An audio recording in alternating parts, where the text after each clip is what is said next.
What a D, what a D. How was everybody else day? I had a long day. Long day. So we're gonna make this fast.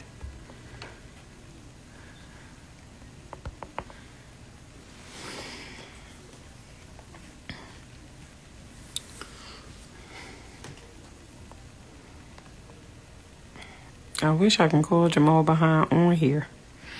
But I can't call him while I'm on live. I think it cut my live off. Hello, hello, hello.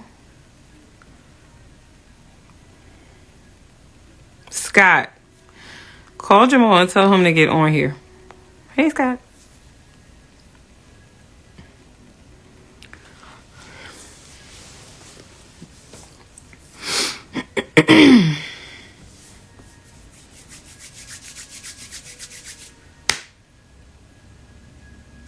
So I ain't got all day.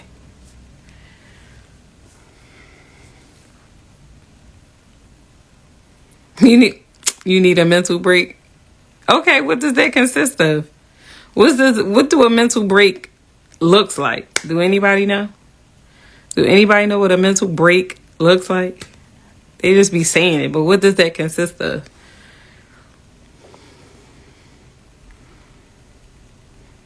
Because I feel like we all need a mental break. Yeah, about time.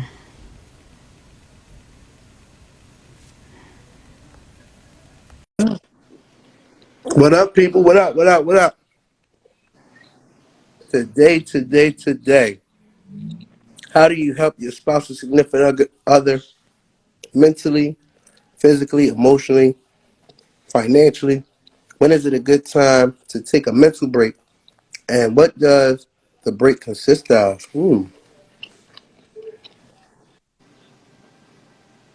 I like this topic. All right, so for one, let me say this. Give me like the This dollar, it hasn't worked. yeah. For one, I like this topic because around this time a year, it get real intense for households. You know what I'm saying? Like around the holidays, you know what I mean? For a lot of different households, it gets intense because everybody is trying to, not everybody, you know, of course, some people don't celebrate some of the holidays, Christmas and whatnot, but there's a lot of people that do, or even those that don't, that still feel the pressures of getting things for their children.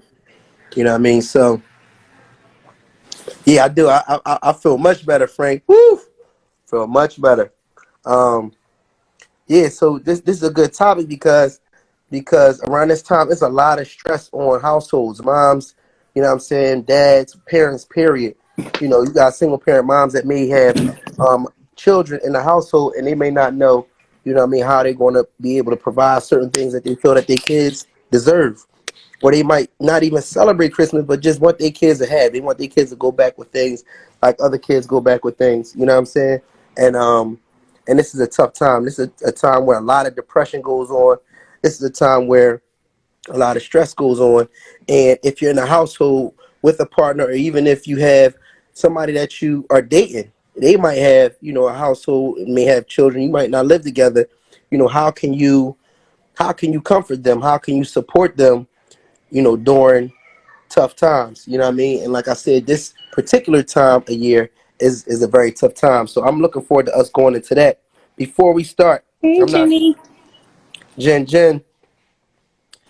Before we start, I want to make sure we get started right. I'm not sure if you started us off, Sheree, but No.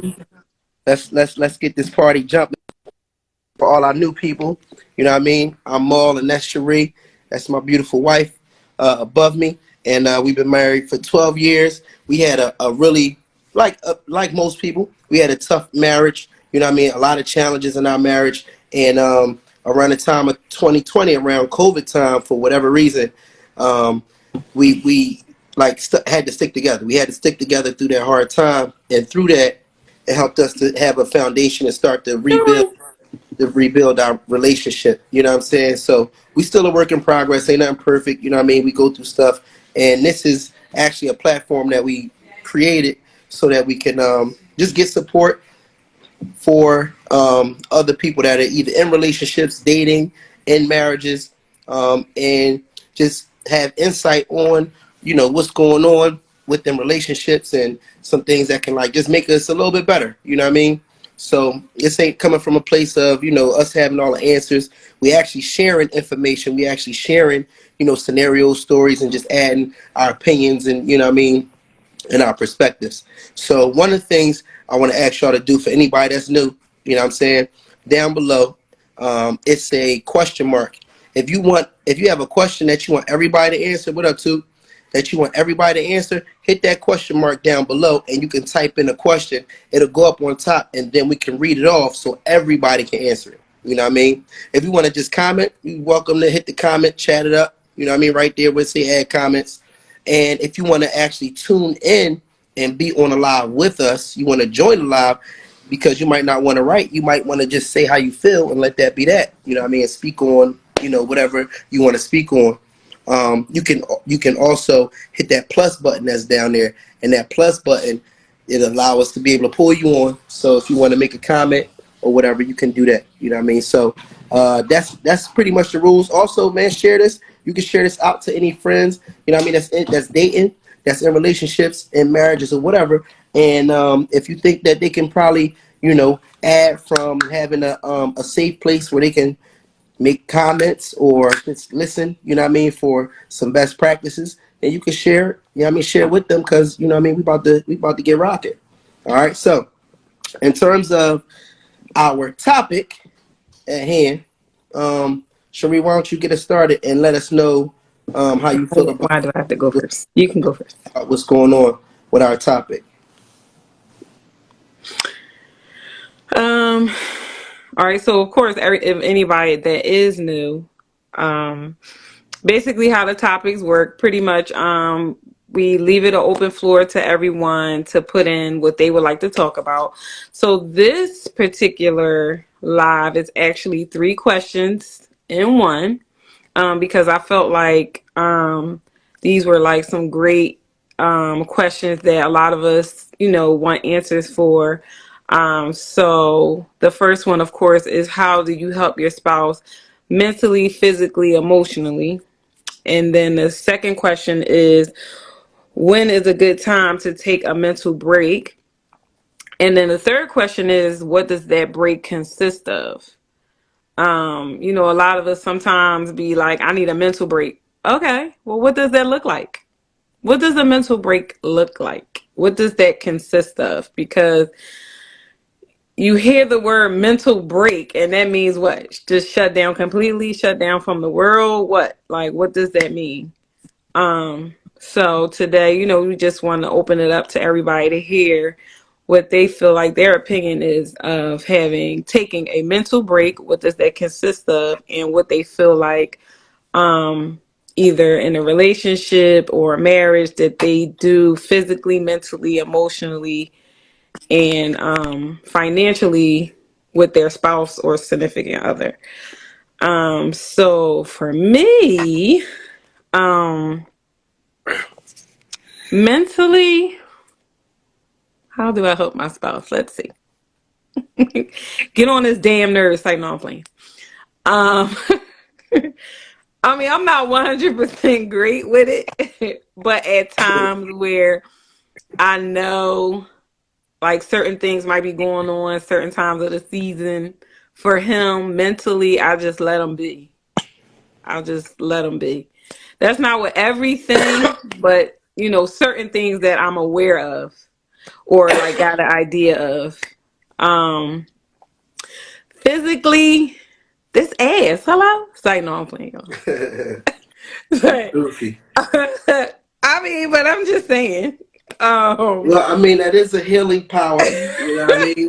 That For absolutely is. most people, physically, I mean, it don't get no more physical than that. And then mentally, I mean, emotionally, um, I probably can improve in that because I'm not really a big uh, like, because he don't show no emotion. Let me say that. He's not big on showing his emotions, so I'm not big with handling his emotion. I don't know. It's like wishy washy for us with No, that. hold on. I hope y'all just realize, like, you just went from saying you were about to say an area that you can improve on, or you weren't even about to say an area you can improve on. You were about to say how. I can't. I'm not taking away No, from. no, Let no, me no, say no, what no, I no. want. Am I Hold on. talking or No, not? no, no, no. You about to cut me off. No, it's not no no. No, It's listen. not no No, it no. Let me is. finish what I want to say. No, you went from saying Oh my what you weren't. God. We're Listen, not doing this on here, no, Jamal. listen. No, it ain't. No, We I ain't doing don't. nothing. Let We me not say doing what I nothing. want to say. No, we not doing nothing. Let me just clarify this.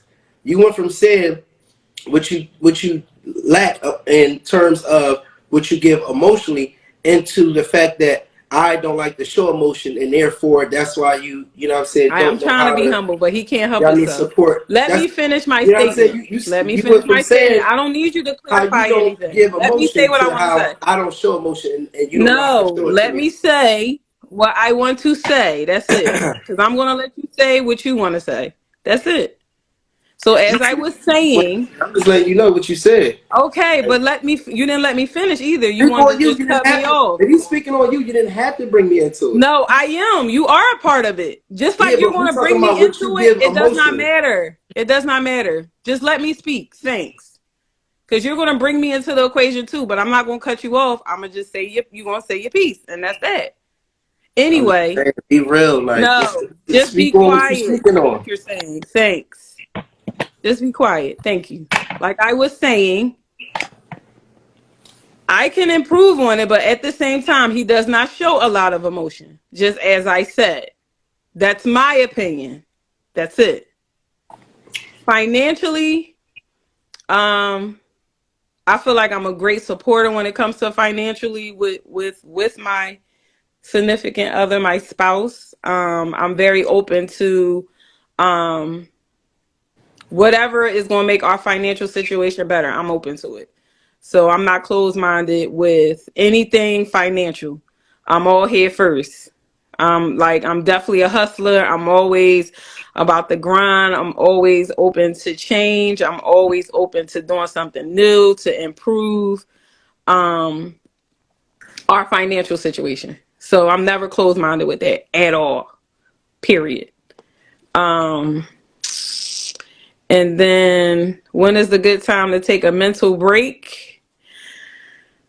Uh it depends on what's going on in the moment for me. Um Sometimes it can be too late that I need to take a mental break that I don't. I probably need to take a mental break sooner. But it just all depends. Cause sometimes I can let stuff build up and build up and build up, and then I just completely lose my mind. So I definitely probably can improve with learning when to just take a mental break. And what I feel like it consists of, probably just taking a step back, not necessarily like being away from nobody, but just taking a break and trying to get myself together. For me, probably doing something I like to do. That's what I think probably a mental break would consist of. Just doing something that's just focusing on myself. I guess that self-care thing. Just for the moment, not forever. Um, and yeah, so that's just my opinion, You Jamal. ain't gotta say it like that. We know it's your You opinion. can't help yourself. You can't. But go ahead. No, you can't help yourself. No, just go ahead. All right. So, how I feel about our topic. So, how do you help your spouse, significant other, mentally, physically, emotionally, financially? So I would say, um, how do I help my spouse, significant other, mentally? So, um, mentally, physically, financially. I think just all in all, I'm not gonna like. I'm gonna do it a little different. I'm not gonna like just like specifically answer each of those words, but I'm gonna just do it like overall. I think I think for for me, in terms of just helping my spouse in different times, is just for me. I think the best thing to do is just like is be patient. You know, because if we're talking about how do you help, you know what I'm saying, like how I help, um, it can be in different ways. But like I think like being patient and like just considering the fact that like is is my spouse's turn for me to, you know what I'm saying, make sure that she's cool in whatever way. So just, you know, the taking the energy, like taking the light off of myself and making sure like the light is on my spouse in that time. And so it could be anything. It could be in a mental space. You know, I might say, you know what, you know what I mean, let me you go ahead and, you know what I'm saying, you handle XYZ. Let's just say, for instance, you might want to go somewhere or something. That might be a time where I'm like, you know, right, she really been grinding on a thing. You know what I mean? I'll get the kids, or I'll pick them up, or they can stay with me, and you rock out and do XYZ. I don't know. You might want to go to lunch or something like that with somebody, you know, one of your friends or whatever the case may be. So I think around that time when I want to support my spouse, that's probably the best way to put it. Turning everything into like an act of service, Bobby Jamal Key.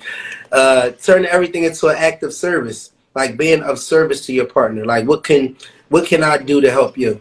You know what I'm saying? And then sometimes you do want to be like you do want to be like a psychic, and you want to kind of think of what you think your spouse may need at that time. So if they need a break, that break might look like I said, you taking the kids. You know what I'm saying? Or it might look like, you know, you doing the dishes, or just having some things, the house clean. You know what I mean? Or whatever the case may be. Or taking the car, cleaning the car, or putting gas in the car. All those things that just make somebody feel a little bit better.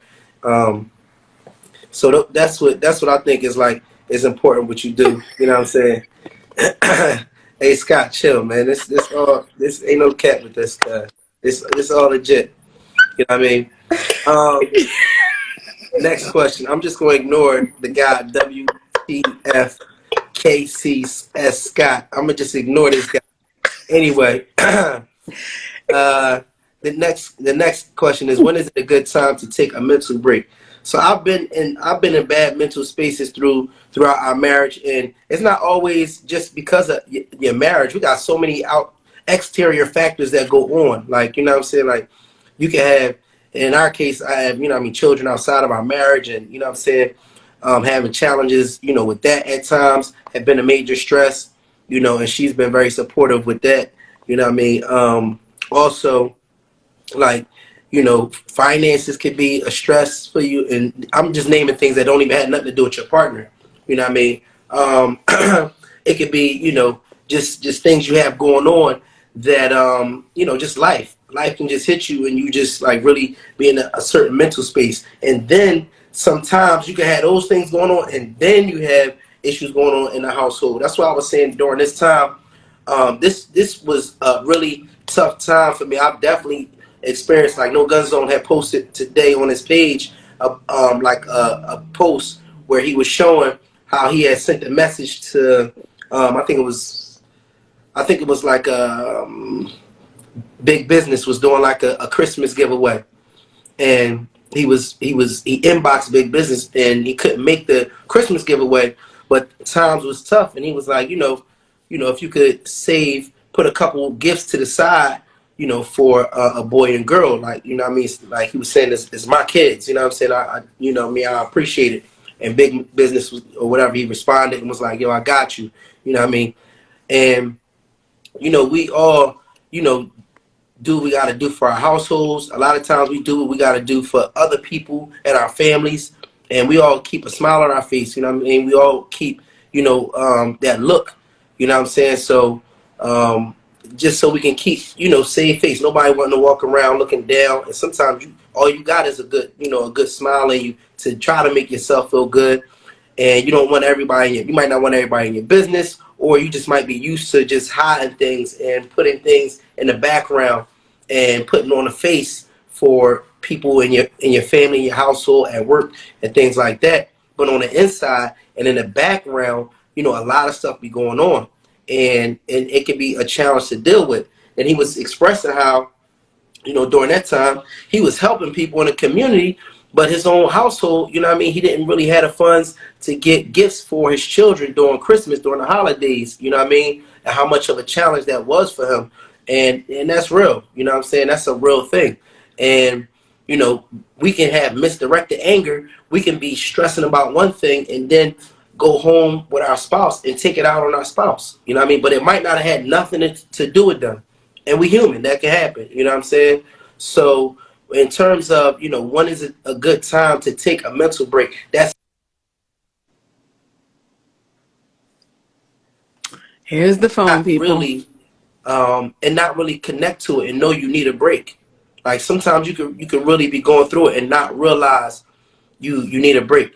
When my mom passed away, I look at it now later, and I realized later, I'm like, Dad, for about a good 3 years, I was in a state of depression, but I didn't know it at the time. I didn't know it at the time. All I knew was I just didn't quite feel myself. I didn't have like the same, charisma, the same, comical side of me that I normally had. And I didn't have I didn't even have like I wouldn't even say confidence, but I just didn't feel myself for about a good 2 years. When my mom passed away. And when I look at it later, I'm like, Dad, I was in depression. And to explain how it feels for anybody, and it can be different for different people, but the best way I've heard it explained, it's almost as if you're in a tunnel. Where you functioning, you're going to work, different things like that, and you're dealing with your people. You might be laughing at times too, laughing, joking, or whatever, but you're not settled. It's almost like you're in a tunnel, and how in a tunnel you don't know how far you got to go until you see a little bit of light. At the end, you're like, oh, all right, we're about to come up out of this thing. So being in depression is almost like being in a tunnel without quite seeing the light. You're not really, and so you could be dealing with some things and not knowing that you need help. So, I think that it is good to communicate with your partner, communicate with just somebody that knows you, that can, can help you through like just times. Because sometimes when you got people that you love, that care about you, they can kind of realize when you kind of going through it or whatever, and then they'll do what we were saying earlier. How do you support your spouse, significant other, whatever? When they see you going through something, if they really on your team, if they really good folks, they're gonna support you. They're gonna look to support you in whatever way they can. And that's why I said, like, that answer to that, I just answered how to help your significant other or your spouse. My answer to that is like whatever is needed. It could be anything. You know what I mean? And we had a conversation about this before. What do you do when you're in your household and both partners are going through it? Mentally having either a breakdown or having challenges, and that's a tough joint too. We was in our household like that at some point where both of us was fucked up. Stressing. You know what I mean? And so, whereas though I would normally be able to have a level head to support her, or where she would normally be able to, kind of fill out, where my spirit is, and kind of comfort me in whatever way, like we both was going through it. And that's a challenge too. When both partners, both parents, or whatever the case may be, is stressing and you under one household, how do you deal with that? So that's a challenge. I think that we all really need to do a sort of emotional check-in, with either yourself or with, someone, that you rock with like that. Because we always got stuff going on, Just now, just recently, this Sunday, I lost my little cousin, Khalees. And he was killed this Sunday, this afternoon. And that was my youngin. That was my young. I used to have him selling water ice, just have him with me all the time. Just my youngin, just taking him with me, and we'd be out on little missions, whether, like I said, it was water ice or he was cleaning the shop, all those things that kind of keep him productive. But these are the things that we go through on a weekly basis, and we so used to these different traumas going on, we don't always know when we need a break. I could possibly need a break right now. You know what I'm saying? but we take on so much. I think we're so strong, you know what I mean, that sometimes we just take on much more than we probably should, and don't give ourselves the opportunity to, you know what I mean, to get a break. So maybe we should treat our emotional well-being. Thank you, thank you.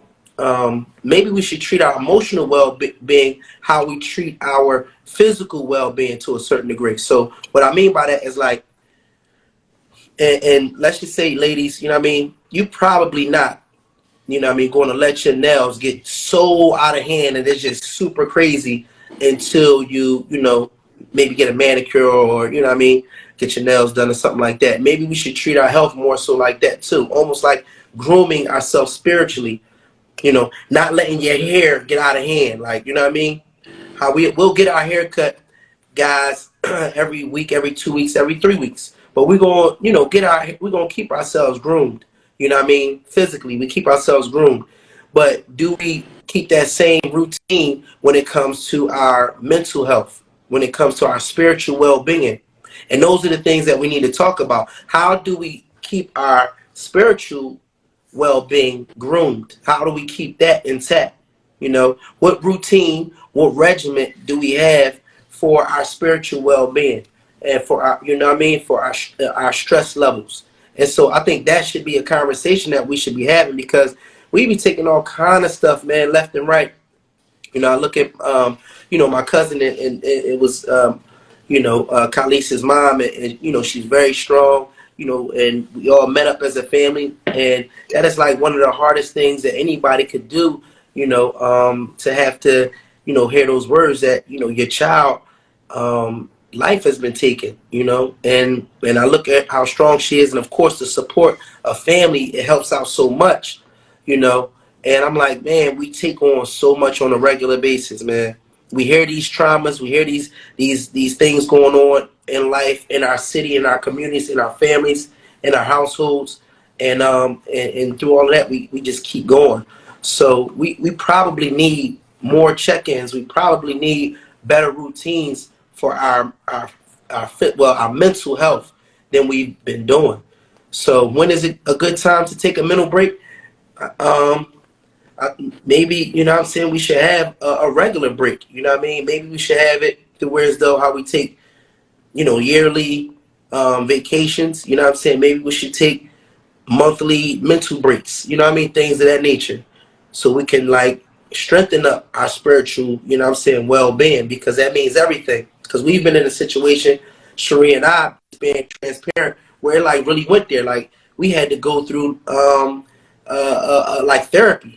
You know what I'm saying? Like some real shit. Like we had to go through therapy because, you know, we were in a place in our relationship at that time where we were actively like, we were like bringing each other down. You know, we were like tearing each other down. You know what I'm saying? And, you know, it was like, as opposed to what I heard somebody say, like loving your partner up, like we out loving each other. Like, no, I'm gonna love you more. No, I'm gonna love you more. No, I'm gonna love you more. No, I'm gonna love you more. We was doing the opposite at one point. You know what I'm saying? And that's devastating for a household. You know what I mean? It's devastating for your children. You know what I'm saying? That have to witness these things. So I think we do need to have more, you know what I mean, consideration for our mental health. You know what I mean?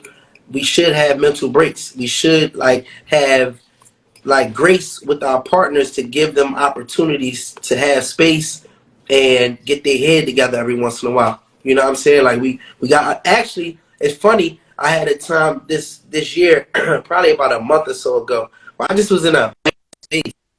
I don't even know where she came from. Your phone breaking up. Is it breaking up still? Mm-hmm.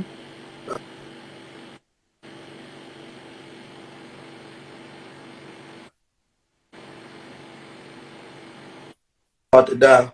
Is it still breaking up? Yeah, you don't have a charger? Yeah, it's in the other room. I'm gonna switch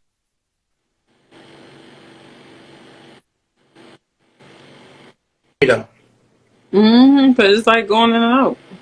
Uh, Tell them to bring you you say what? tell them to bring you your Here we go. charger. Here we go. Come on, hey Jen, you know Never better. fails, Don't right? get me like that, Jen. You know your Never joint. You know how fails, your right? joint be. Jen, you know how your joint be. I mean, you gonna stop playing with me. Look, but either way, real quick, and I'm gonna get the charge. I'm gonna let you talk, Sheree, or bring somebody else in. But yeah, I had a space. I just felt it. Who was that? Rick that said that? Like when it's a good time. I just Yeah. felt it like about a month ago, Rick, where like I just ain't feel right. I just knew I was going into. I felt like I had to like I was like right around a place where I could be going into like a slump of just being like real agitated. And I had to tell Sheree, I was like, look, Sheree, like I felt something coming on. Like I don't quite know what's good, but I'm gonna just need you, just like, I might need you just like ignore, not even ignore me, but like just give me a little space or whatever the case may be. Now, space ain't really look like me leaving the house or nothing like that, but just like just give me, give me some space, a little something. Understanding that I'm going through something, And all I need probably a little couple days just to kind of, wrap my head around whatever is going on, and then come back up out of that, or whatever. So sometimes you can feel it, and then when you do feel it, it's good to communicate that to your partner, and it's good for your partner to receive that, accept it, and do the best they can to support you. Sometimes you may know how you want them to support you. Sometimes you might not know how you want them to support you. But if you feel that feeling anger or you feeling stress, it's good to let your partner know. You might not feel comfortable about what it is, or you might not even know, but definitely let your partner know so they can support you in the best way that they can. You know what I mean? But look, I'm about to grab this charger real quick. How you feel about that, Sheree? Um. Well, I mean, I definitely think that we should all take that time to ourselves sometimes and have a moment. Even if it's once a week, both parties say like, all right, on Thursdays, you just do you. You don't have to worry about this. You don't have to worry about that. You don't have to worry about the kids. You don't have to worry about, um, no extra stuff that you would normally have to worry about. You just take that time because I feel like everybody might need it like at least once a week because just mentally it'd be a whole lot going on for everybody every day. It's never like the same thing over and over again. And sometimes too, even when you like have a goal that you're trying to set, and it's like that's all that you're working or focusing on, like that can really just put you in a mental space that really just have you like not caring. And sometimes it don't just be like your hair looking a mess or your nails not done. Like people get stressed out and like eat. Like I feel like that's me. I be trying not to, but it's so hard. Like I just feel like I am like mentally, like my health. I don't have no health issues, knock on wood. But I feel like I can be better with myself. I feel like that's one of the things that I do want to improve in. Um, but mentally, I feel like right now I just can't because mentally I just got so many other different things going on. But um, reaching 40 in a couple weeks, I'm like I really need to get it together. Like, but I feel like I'm in one of those mental space of my health that I'm having a hard time with, but I'm gonna get it together. I'm not like Jamal, he goes to the gym for a couple weeks, y'all, and then he looking like G.I. Joe. Like, that's not me. And I mean, I don't even like. There's no motivation with him. He'll get up and do all. I don't. Nah. So that's something that I do want to work on with my own self. Like, I feel like that's a major stress for me is my health. Like, at times I could be in a good mood. I can be um, feeling good about things that I have going on, but mentally, my weight or eating is like a real mental thing for me. Like Yo, bus. I need to hey bus. Um just take the time and like really focus on myself, get back into getting, working out, all of the other things like that to help me feel better about myself. Even though, I ain't bad looking or nothing like that, but, things can just be improved on my part. But I feel like that's a struggle for me. Um, like I said, Jamal can get up, he can go work out, he can do all this. I'll be like, all right, see you when you get back. So, Mm. No, it's not. but It's not. It's not. It's it's not a it's a always. it's a it's a struggle. But it's like when you get there, you there. You know what I mean? When I was doing it during the pandemic, I was there. I was rolling, but it's still hard. You get to that standpoint in your life that you're like, all right, well, I'm tired. And Mm. then you get back into your flow of, well, I got to worry about the kids. I got to worry about work. I got to worry about the house. You know what I mean? And I'll use that, I feel like, as an excuse for me not to do it, even though I should. But, you know, Yeah. I see. So Rick said, I agree, but most of the time it's brought up. Things are brought up during a time when the house is not good. Like the arguing is brought up at a time when the house is not good. So hmm asking for a break needs to be asked at the right time. right. And when is that? Like, I don't Mm. think nobody really truly know. That's why I said, maybe we need to just agree upon having a break once a week. Like, it don't matter, as couples or people who are in relationships, y'all probably should come to some type of agreement to say, okay, well, you take your mental break on Friday, I take my mental break on Monday, or something like that. And it's like, okay, whatever you would normally focus on that day, like, don't worry about it. I got it. I'll handle all that, you know, and not and just make that just about you or whatever in your own way that makes you feel good mentally. Yeah, but Rick, this is the other thing too. That's a good point because if we beefing, you know what I mean? If we beefing, it's like I be feeling like beefing is like it's like war. Like anything goes. So if you beefing and you need a mental break, if y'all really going at it like that, like your partner ain't really trying to hear that. You know what I'm saying? Like they really go. You know what I'm saying? Like they not really trying to hear you stressing because then the next thing I'm like I'm stressing too. So that's interesting because like sometimes you might even have to Brody. You might have to Brody your own time. Like you know what I'm saying? Like sometimes you got Brody. You got to Don't listen disappear. to him. You know what I mean? No, on some real stuff though, because you can't always ask somebody, you know what I'm saying, else to allow you to fix you. You understand what I'm Yeah, saying? Like, somebody says sometimes putting your mental break behind can cause more damage, and depending on what's going on in your life, sometimes they need it in that moment. April, what up? Hey. Boom, boom, boom, boom, boom. But no, that's right though, Shay. You know what I mean? That mental, you can't always like out of respect or whatever, or out of whatever your routine is, or whatever your agreement is. You know what I mean? Then yes, you know what I mean. Have that, figure out that routine, or be proactive and have days. But in the case where you really need it, man, Brody that Joan. I don't care who it is. Like, you know what I mean? And that goes for anybody. You cannot allow, somebody to interfere with you fixing you. Because it ain't nobody else's responsibility, right? You know what I'm saying? Like, at the end of the day, if you melt down, if you spiral out of control, if you mentally explode, you know what I mean? That's going to be, your responsibility to get yourself together. You know what I mean? You the only person that's responsible for your own well-being. At the end of the day, anybody else can help to support that, but you solely responsible. So in a case where you beefing or whatever like that, and you really know you need some time, some space, you had like in all genuineness, you gotta Brody that Joe. Like don't allow, because guess what? That person might look back later and be like, yo, you know what? I apologize, baby. I was in a bad space. I was trying to keep you from not getting yourself right, and I'm human. I was wrong. And then you could be looking back like, damn, I sat here and listened, to somebody, or what I mean, didn't Brody and take care of myself, and now I'm in a deeper hole, what I mean, mentally or whatever the case may be.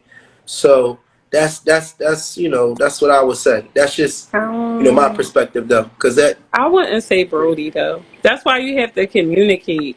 Even if it's through a text. Like sometimes we get so Clarence. caught up on what we feel like we should just take. That's the problem. Everybody feel like they should just take. But you forget all the different forms of communication. Like it doesn't always consist of a conversation. Like you can just text and say, "Hey, listen, you know what I mean? I'm actually going to go wherever right now. Just give me a couple hours. I'll talk to you later." You know, just simple words. Like you don't have to just Brody right off the bat and don't say nothing, because sometimes that causes more problems. And it's like a person, like if you're not communicating or giving some form of like any type of communication, the person it turns the person mind frame into something else that doesn't even exist. But because you're not communicating, like, hey, I just needed a moment, you know what I mean, I'll be there shortly or whatever, you not either coming home, or I ain't talk to you, I ain't hear nothing from you, which is, not normal. It's best to just, a little brief, hey, listen, what I mean, Gotcha. I'm gonna go to so and so, and just take a little few minutes to myself, even though you Brodian because it's out of nowhere, but at the same time you're still How you doing? communicating, and you're not causing more friction, because that causes more friction when you can't even communicate. Like even if you ain't talking, it's a text, I Hmm. don't know. Yeah, a text really, because there ain't no other way. But just letting the person that you would know, like, hey, I'm just taking a moment or whatever, even if you still doing what you normally do, but you just was like, all right, well, for a couple hours, I'm gonna step out and whatever. Just take that breather. You don't have to go into full detail, but just have that understanding with your spouse. Like, I need space, right? Mm. Yeah, like you gotta say something, because that be the issue too. Is like, all right, I can't respect or understand how you feel mentally that you need a break, because you couldn't even really tell me that. Like, Mm. not tell me that you need a mental break, but just saying like, I just need a moment to myself for a minute. Vitamin D. Like, there's nothing wrong with just communicating. And I feel like in a lot of households that be the issue, because it may not have nothing to do with that person in your space, but you're not making them feel secure that it don't have nothing to do with them. You having them second guess themselves and worry about like, well, what did I do? I didn't even do anything. Now you send back like, I don't get it. Like, what is your fucking problem? Cause you so angry and upset, and telling them, instead of just telling them like, listen, hey, it's not you right now. I'm just going through something right now. It's a lot going on. I just need some time to myself. And instead of us people in relationships, we don't communicate that. So that causes more friction, and it makes a person start assuming and thinking other negative shit that don't even exist. And that's where a lot of that stuff come from too. We be thinking of the past, different patterns, because again, this is something that you would do because of previous situations. And it's like, it may not have nothing to do with that. It may just be something that you're going through in the moment, but because you didn't really communicate it in some form to give me a heads up to say, like, I just need a break. It had nothing to do with you. Yeah, So, no, I I mean, the agree with that. Brodian is like, No, I agree with that. I'm just like, all right. So anybody that's just joined in, right? All right. So the topic is a triple mhm. topic. Is how do you help your spouse, significant other, mentally, physically, emotionally, and financially? You know what I mean? How do you support them? Then the next piece of it is, when is it a good time to take a mental break? And that's what we're going over. And also we're going over, what does that mental break consist of? Now, one of my guys, Rick, said, all right, so we spoke about taking a mental break, and we talked about like, just communicate with your partner, like, come up with, even be proactive and have, you know, maybe even if it's once a week or whatever the case may be, what I mean, this is my mental time, what I mean, while you get, well, this is my mental time, while I'm getting my mental time, you hold the kids down, woo, woo. I just need my little hour, I might blow a tree, I might jog or whatever, read a book. That's just my, my mental time to kind of woo-sah, and vice versa. Giving each other mental space time, or whatever the case may be.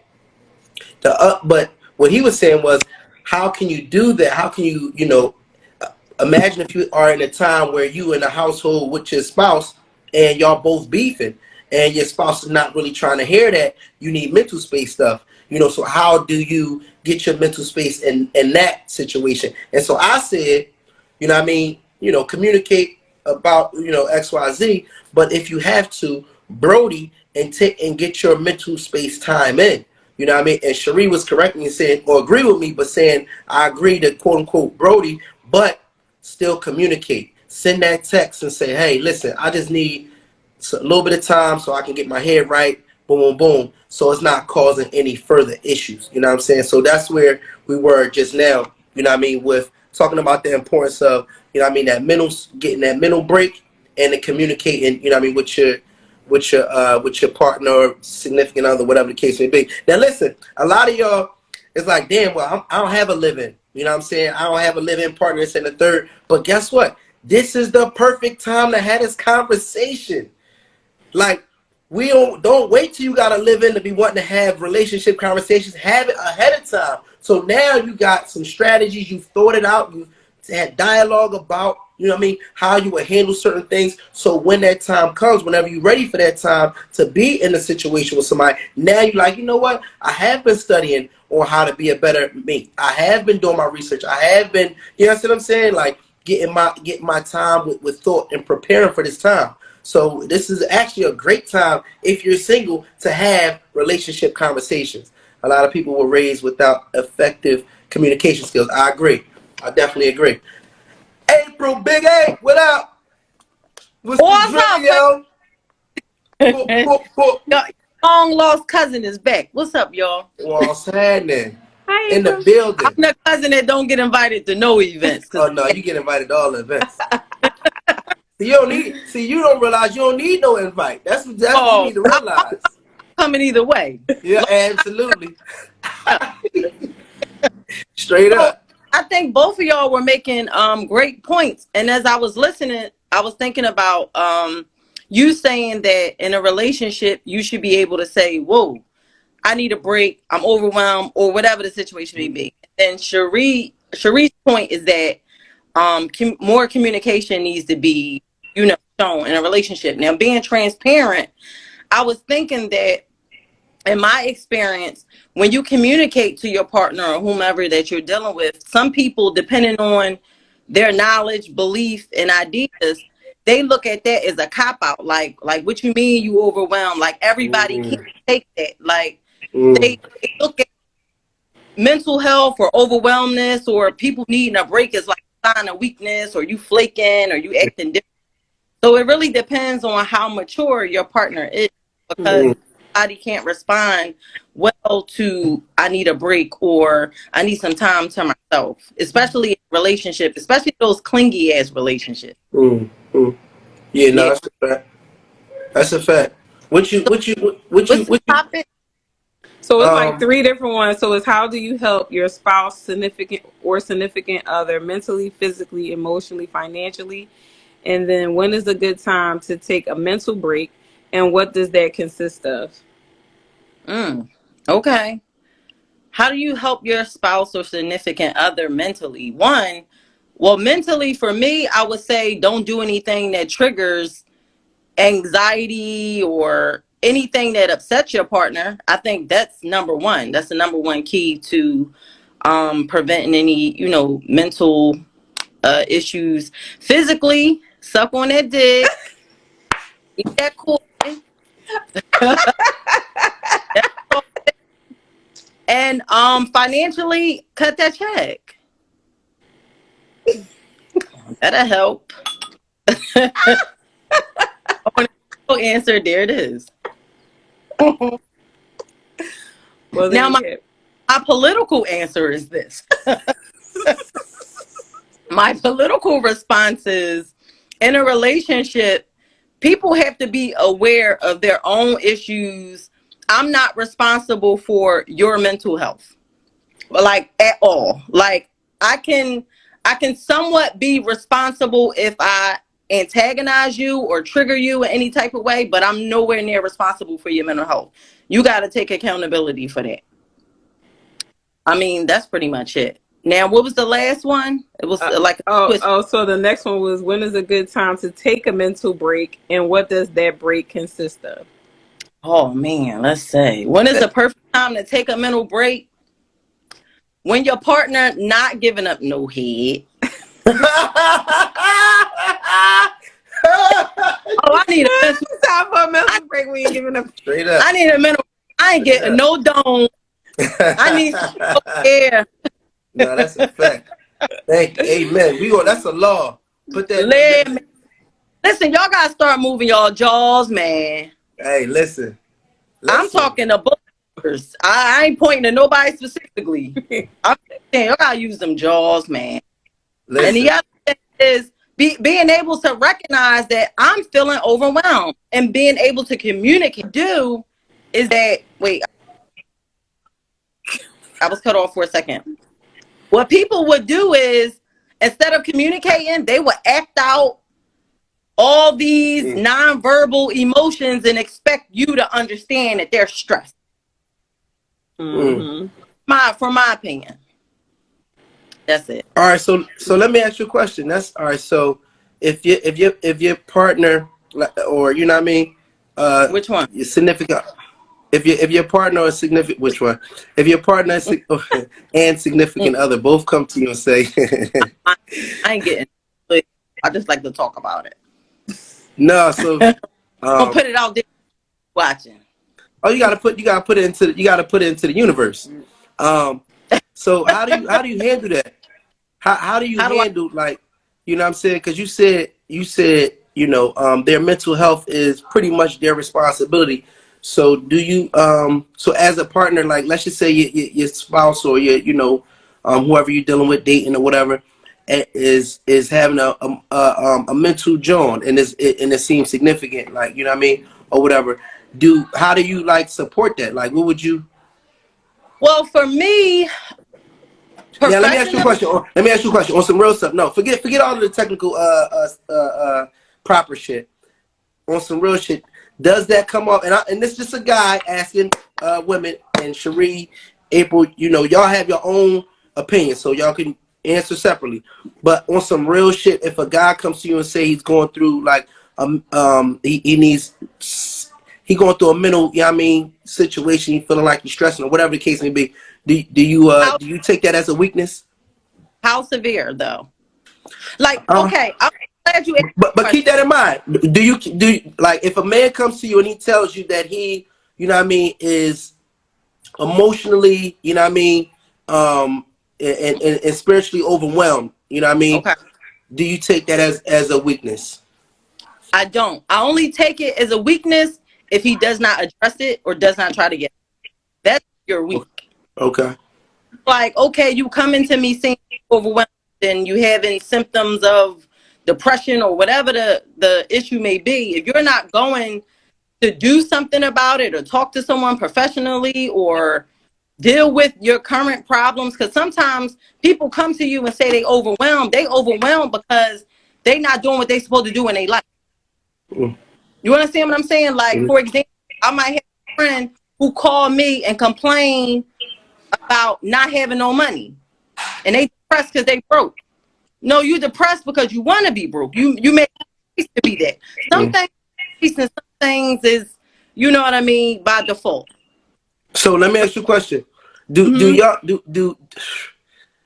have it in y'all as women to like to get softer with your man if he's coming to you and he feel like he in a weak state, or is that the time to be a little harder, like to kind of pep him to say, you know what I mean, tighten up, you need to tighten up on this and the third, or like what's the reaction like or what do you feel that he needs, versus what do you actually like respond with?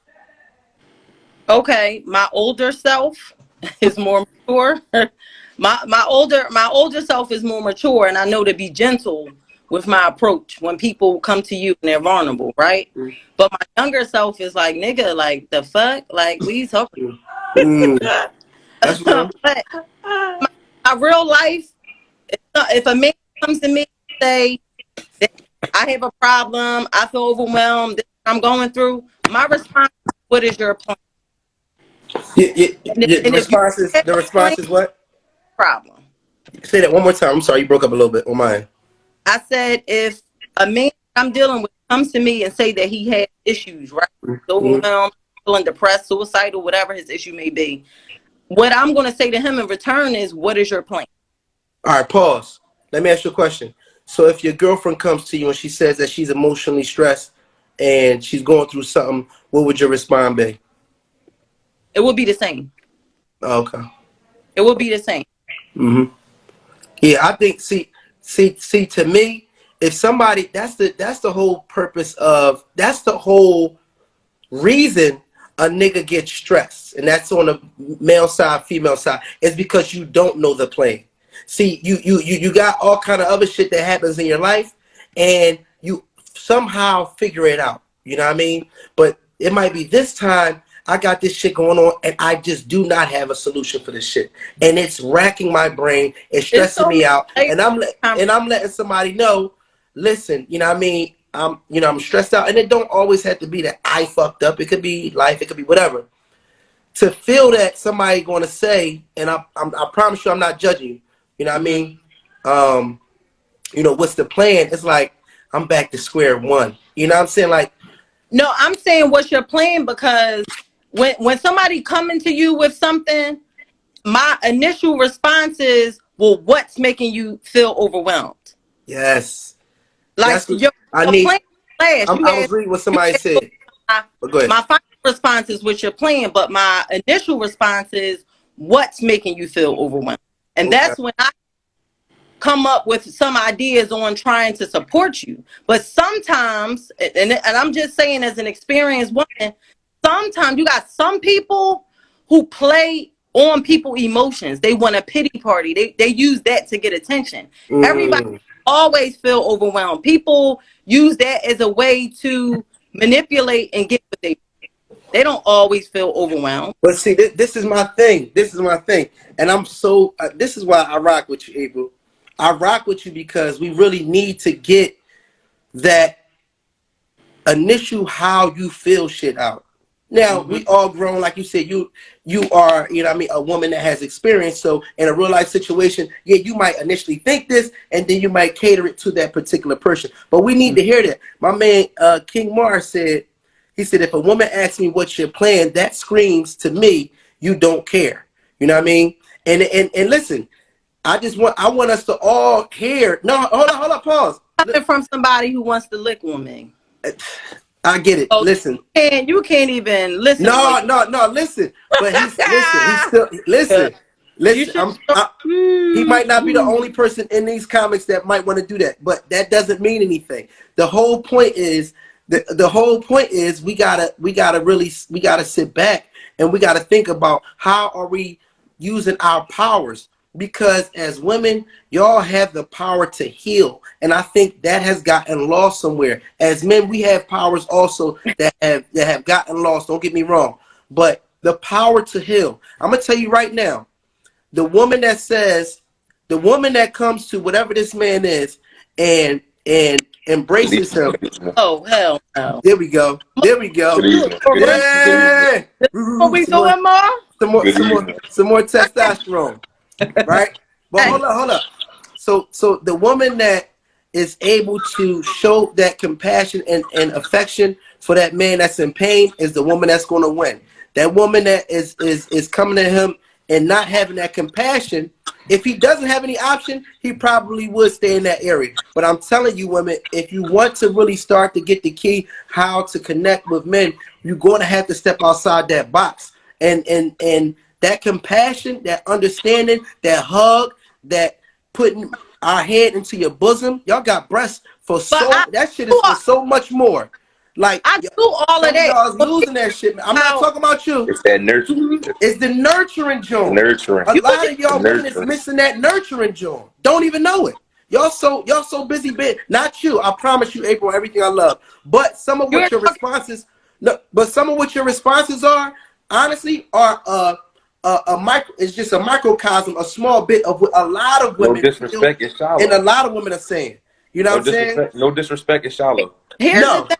No disrespect. Hard. You have no ability to think outside of this one dimension, right? And I'm gonna tell you why. Because my initial response was, what is your plan? And what is your plan to me is, what are you planning on doing about this That's problem? not the proper response. With. That's not the proper response. I'm not looking for a therapist. I'm not looking for a social worker. I'm looking for my wife. I'm looking for my spouse, my significant other to help me through this, just like I would help you through it. I'm leaning on you in my time of need, but instead you choose to ask me, well, what is your plan? Not, we can figure this out. Don't worry, babe. We'll figure this out. We'll You get think through this. I'm on live? You think I'm going into all of that in the initial meeting with my dude? If I'm saying to you, what is your plan? Now, should I say it in a way that I would say it? Oh, what's your plan, babe?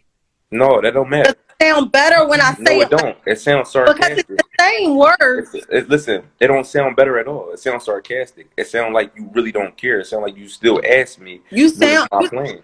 need nurturing. Is that it? Because No, that I just always because make you a point switch up, that listen. if it's Just because you switch up the tone of your voice and the essence of how you say it, don't mean that it's not no, sarcastic. no, it does, because all your ears heard was what is the What is the plan, plan? but you don't know in that moment how I'm presenting what your plan. No, you shouldn't be asking me what But is you my listen. are, because you don't What you I'm giving are listen, I'm impulsive. giving it to You you. hear I'm one giving it to you. thing Listen, and this is you what run to with all it. my ladies, and to all my men on the live as well. I'm giving you the key.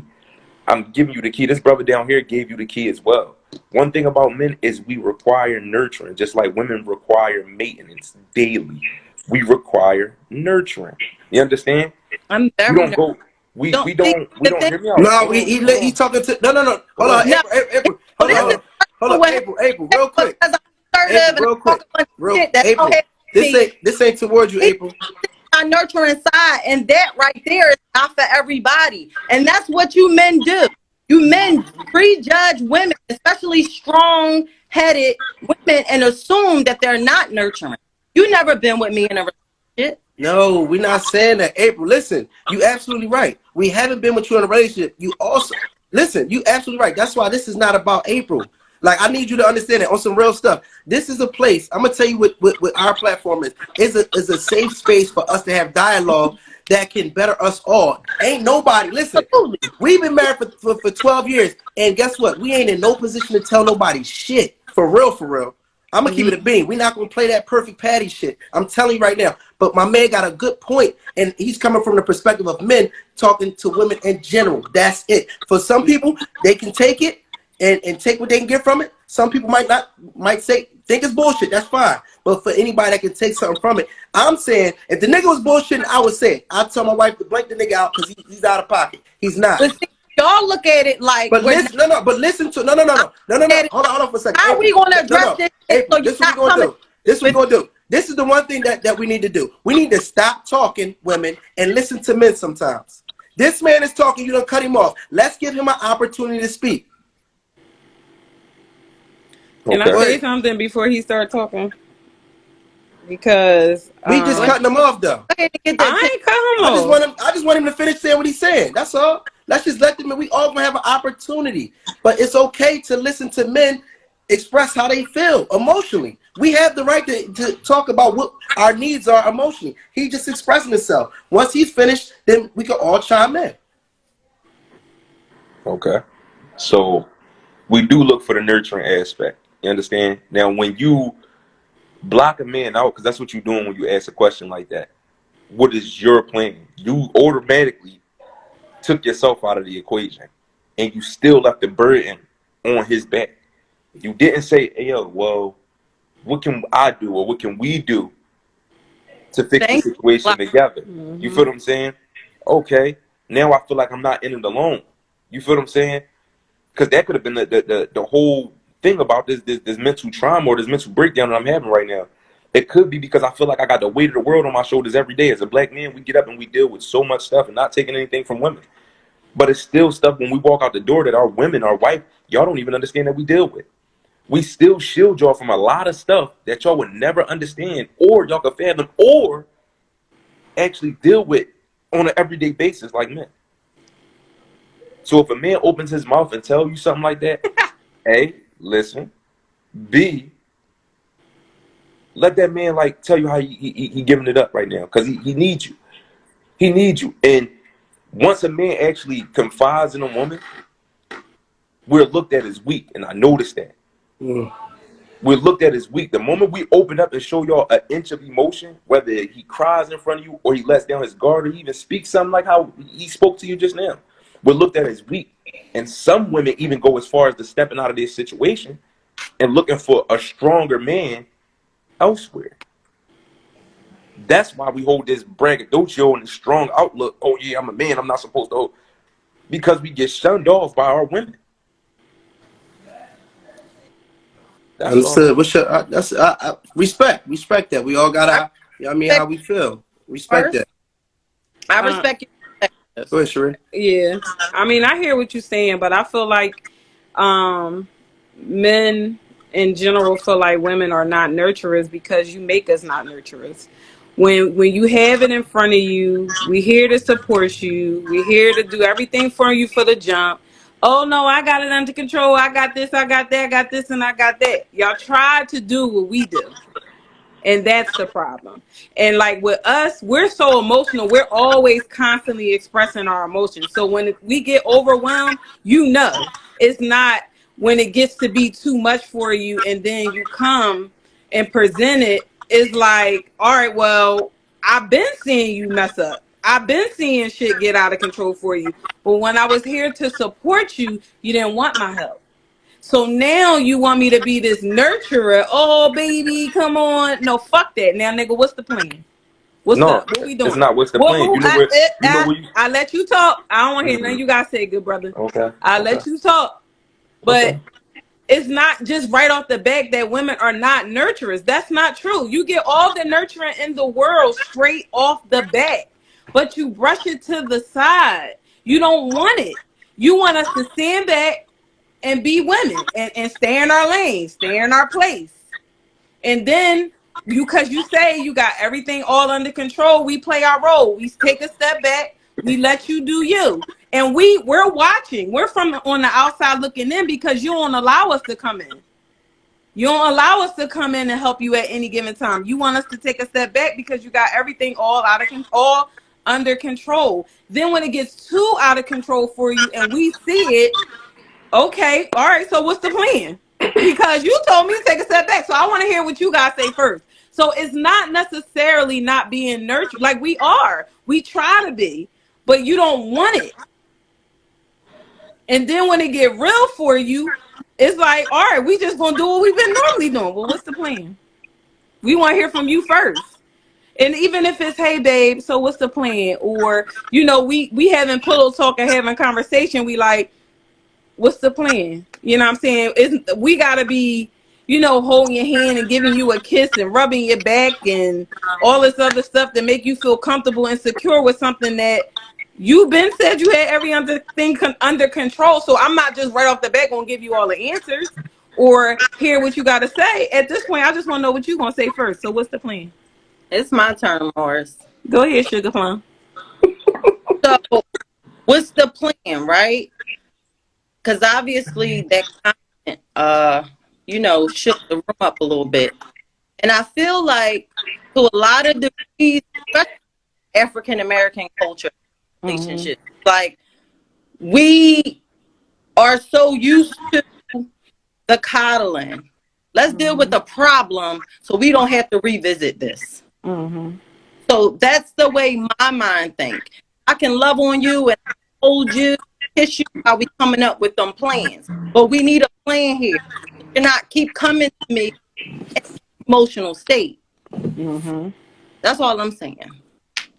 I'm gonna let my good brother say what he had to say. Then I'm gonna You comment. like this? Cause more, I know you about to chew this up. You know what I'm saying? And I respect it, bro. I respect it. So I'm gonna just go ahead and say this, ladies, because y'all women. Learn the lullaby that calms the hoe. Mm. And what I mean by that is learn when to step in. And men, this is for my men. Learn when to let your woman lead. Allow her to step in.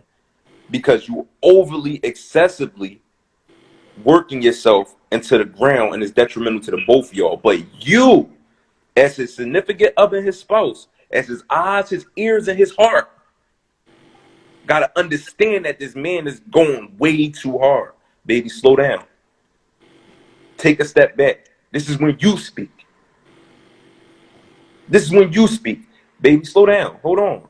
Like, you moving too fast. I see it's a gray area here. We all know what gray is, right? The color gray means the in between, the light and the dark, right?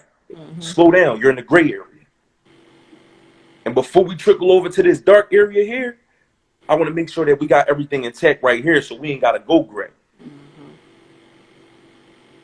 So it's never, I don't think it's more so an excuse. Yeah, a man is supposed to lead. That's a traditional man, correct? Correct? Every woman wants the traditional man, right? You want a man to lead the household. You want a man to take on the specific burdens, things that women can't do on their own. If you at home, you want your man to take out the trash. If it's a dead mouse on a mouse trap, you want your man to get the mouse. Hell, if it's a spider on the ceiling and you in a room, you haul ass and calling your man to come home. So these are things that's already expected from a man. You understand? They need This to is hit what a live is at expected from 5. us. This is what we're supposed to do. But again, now it's your obligation. You still have duties as my woman, as my rib of my rib, to make sure my well-being is okay. That's right. What's the plan? That's the nurturing part. What's the plan? No, that's not the question. The question shouldn't be what's the plan. It's how can we fix it? And guess what? That's the plan.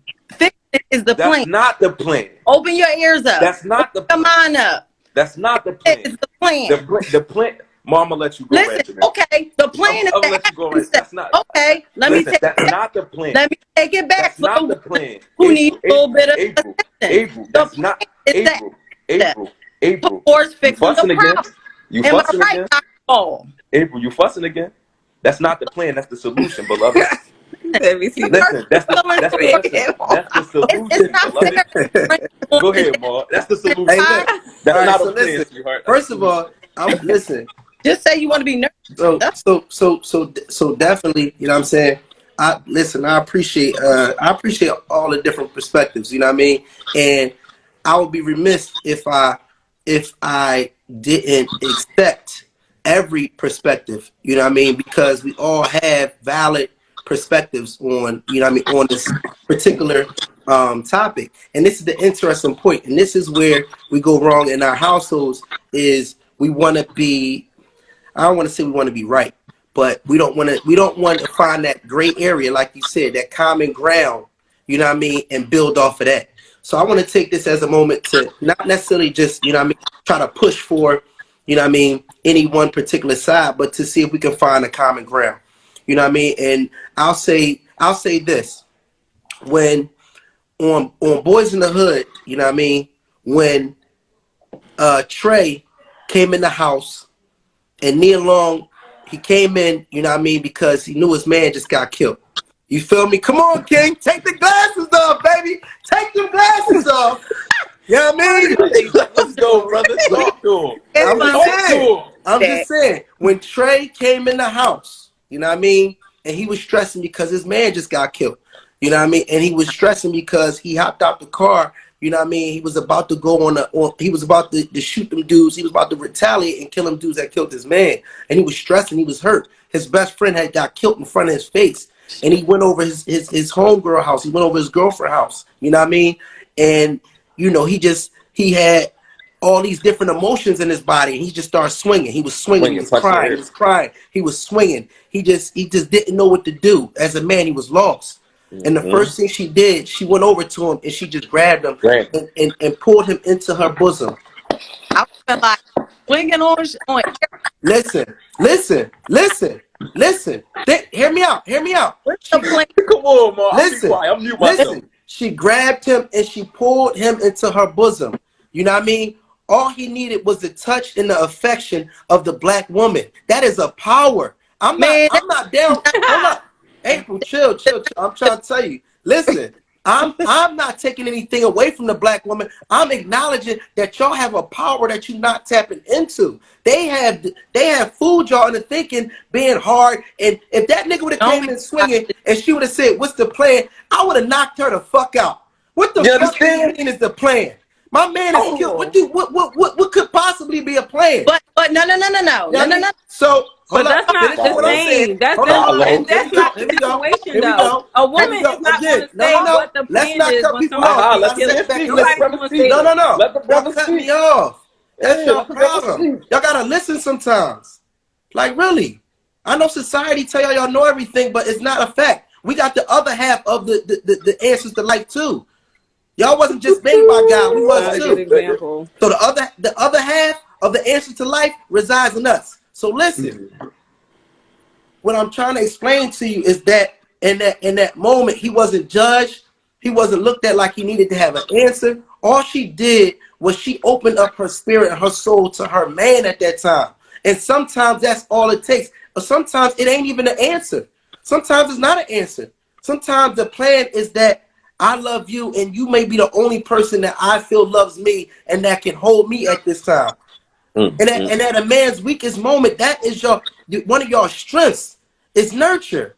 Y'all got it better than anybody on this globe. That's all I'm saying. I'm not taking away from nothing. I know a plan has to be had at some point, but sometimes a nigga just wants the power that he had, that love. And the sad part about it is the last motherfucker that really ever loved you was your damn mom. These new Facts. Jones, she ain't never gonna love you like you got from your mom. And then they'll try to Facts. separate you from your mother.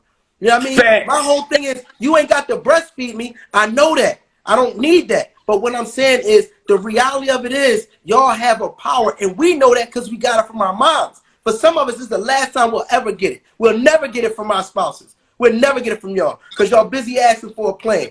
So I'm trying to tell you, we know you got it. We know you got that power, and we'll sit back sometimes and see y'all give that power to our son, to our sons. Our sons. What? Come on, Y'all bro. got a power. Is all I'm saying. And sometimes it ain't about the plan. Sometimes it's about you being my superwoman. You say you're a superwoman. Everything ain't about finances. Everything ain't about business. Everything ain't about the bill. Fuck a bill. It's my spirit right now. You know what I mean? And that's all I'm saying. And we got to tap into that. That's all. And I'll just leave it on that. Oh, you're making a great point, but being transparent, right? Because this is a very broad conversation, right? You Sure. could go many different. And what I'm saying is, when I say what's the plan, when I responded to that, it was about my spouse coming to me feeling overwhelmed and this and that was going on. It really depends on what they're presenting to you is the emotional response. But the other thing is what I wanted to say is you got some raggedy ass men do a lot of cheating and nut shit, then want to come to you talking about something you overwhelmed to cheat and raggedy. I ain't Oh, got yeah, we ain't talking about them, man. Yeah, listen, you. that's the Yo, scapegoat. this is That's the crazy. Do y'all scapegoat, see that? Is bro. there anybody That's the else on here scapegoat. that see how they just spent it and talking about negative shit about men? Like that is crazy.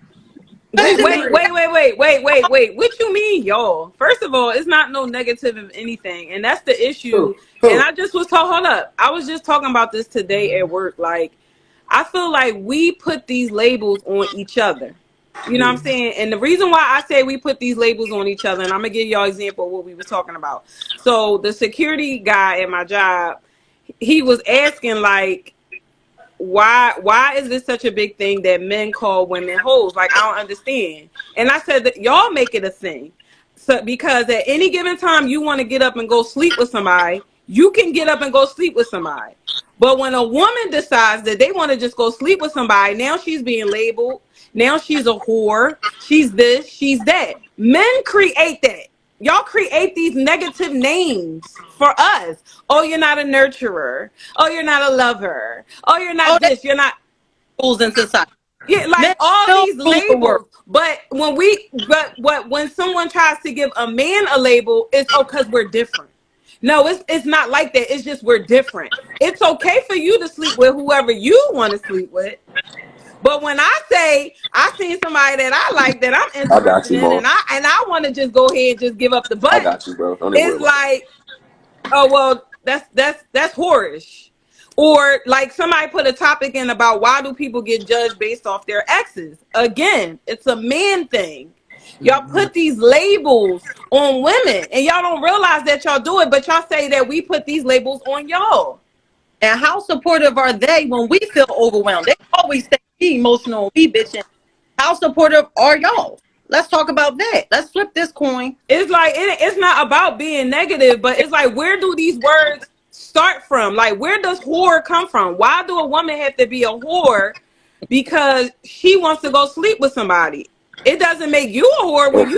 you go Okay. sleep with Okay. whoever All you right. want to go Enough is sleep with at enough. the All time. right. All right. All right. All right. Enough is enough. Yeah, Enough is like enough. I'm All just right. All right. asking All because right. All if right, it's about all to answer. about if You it's about to all about answer. us not listening, if it's all about us not listening, and Whore. we don't pay attention and we don't listen to y'all, we don't understand where y'all coming from. Why You know can't where we? Why can't emasculation it came be? from, Queen? Huh? You know where emasculation came from, Queen? Then women support men. Mm-mm. Oh, Emasculation came from 300 years of slavery. You understand? When the men used to be Wait. Men support women had way more they than women penis chopped support men. off in front of their wives, when men were humiliated, black men were humiliated in front of their wives and emasculated, and that caused women to feel like they weren't protected.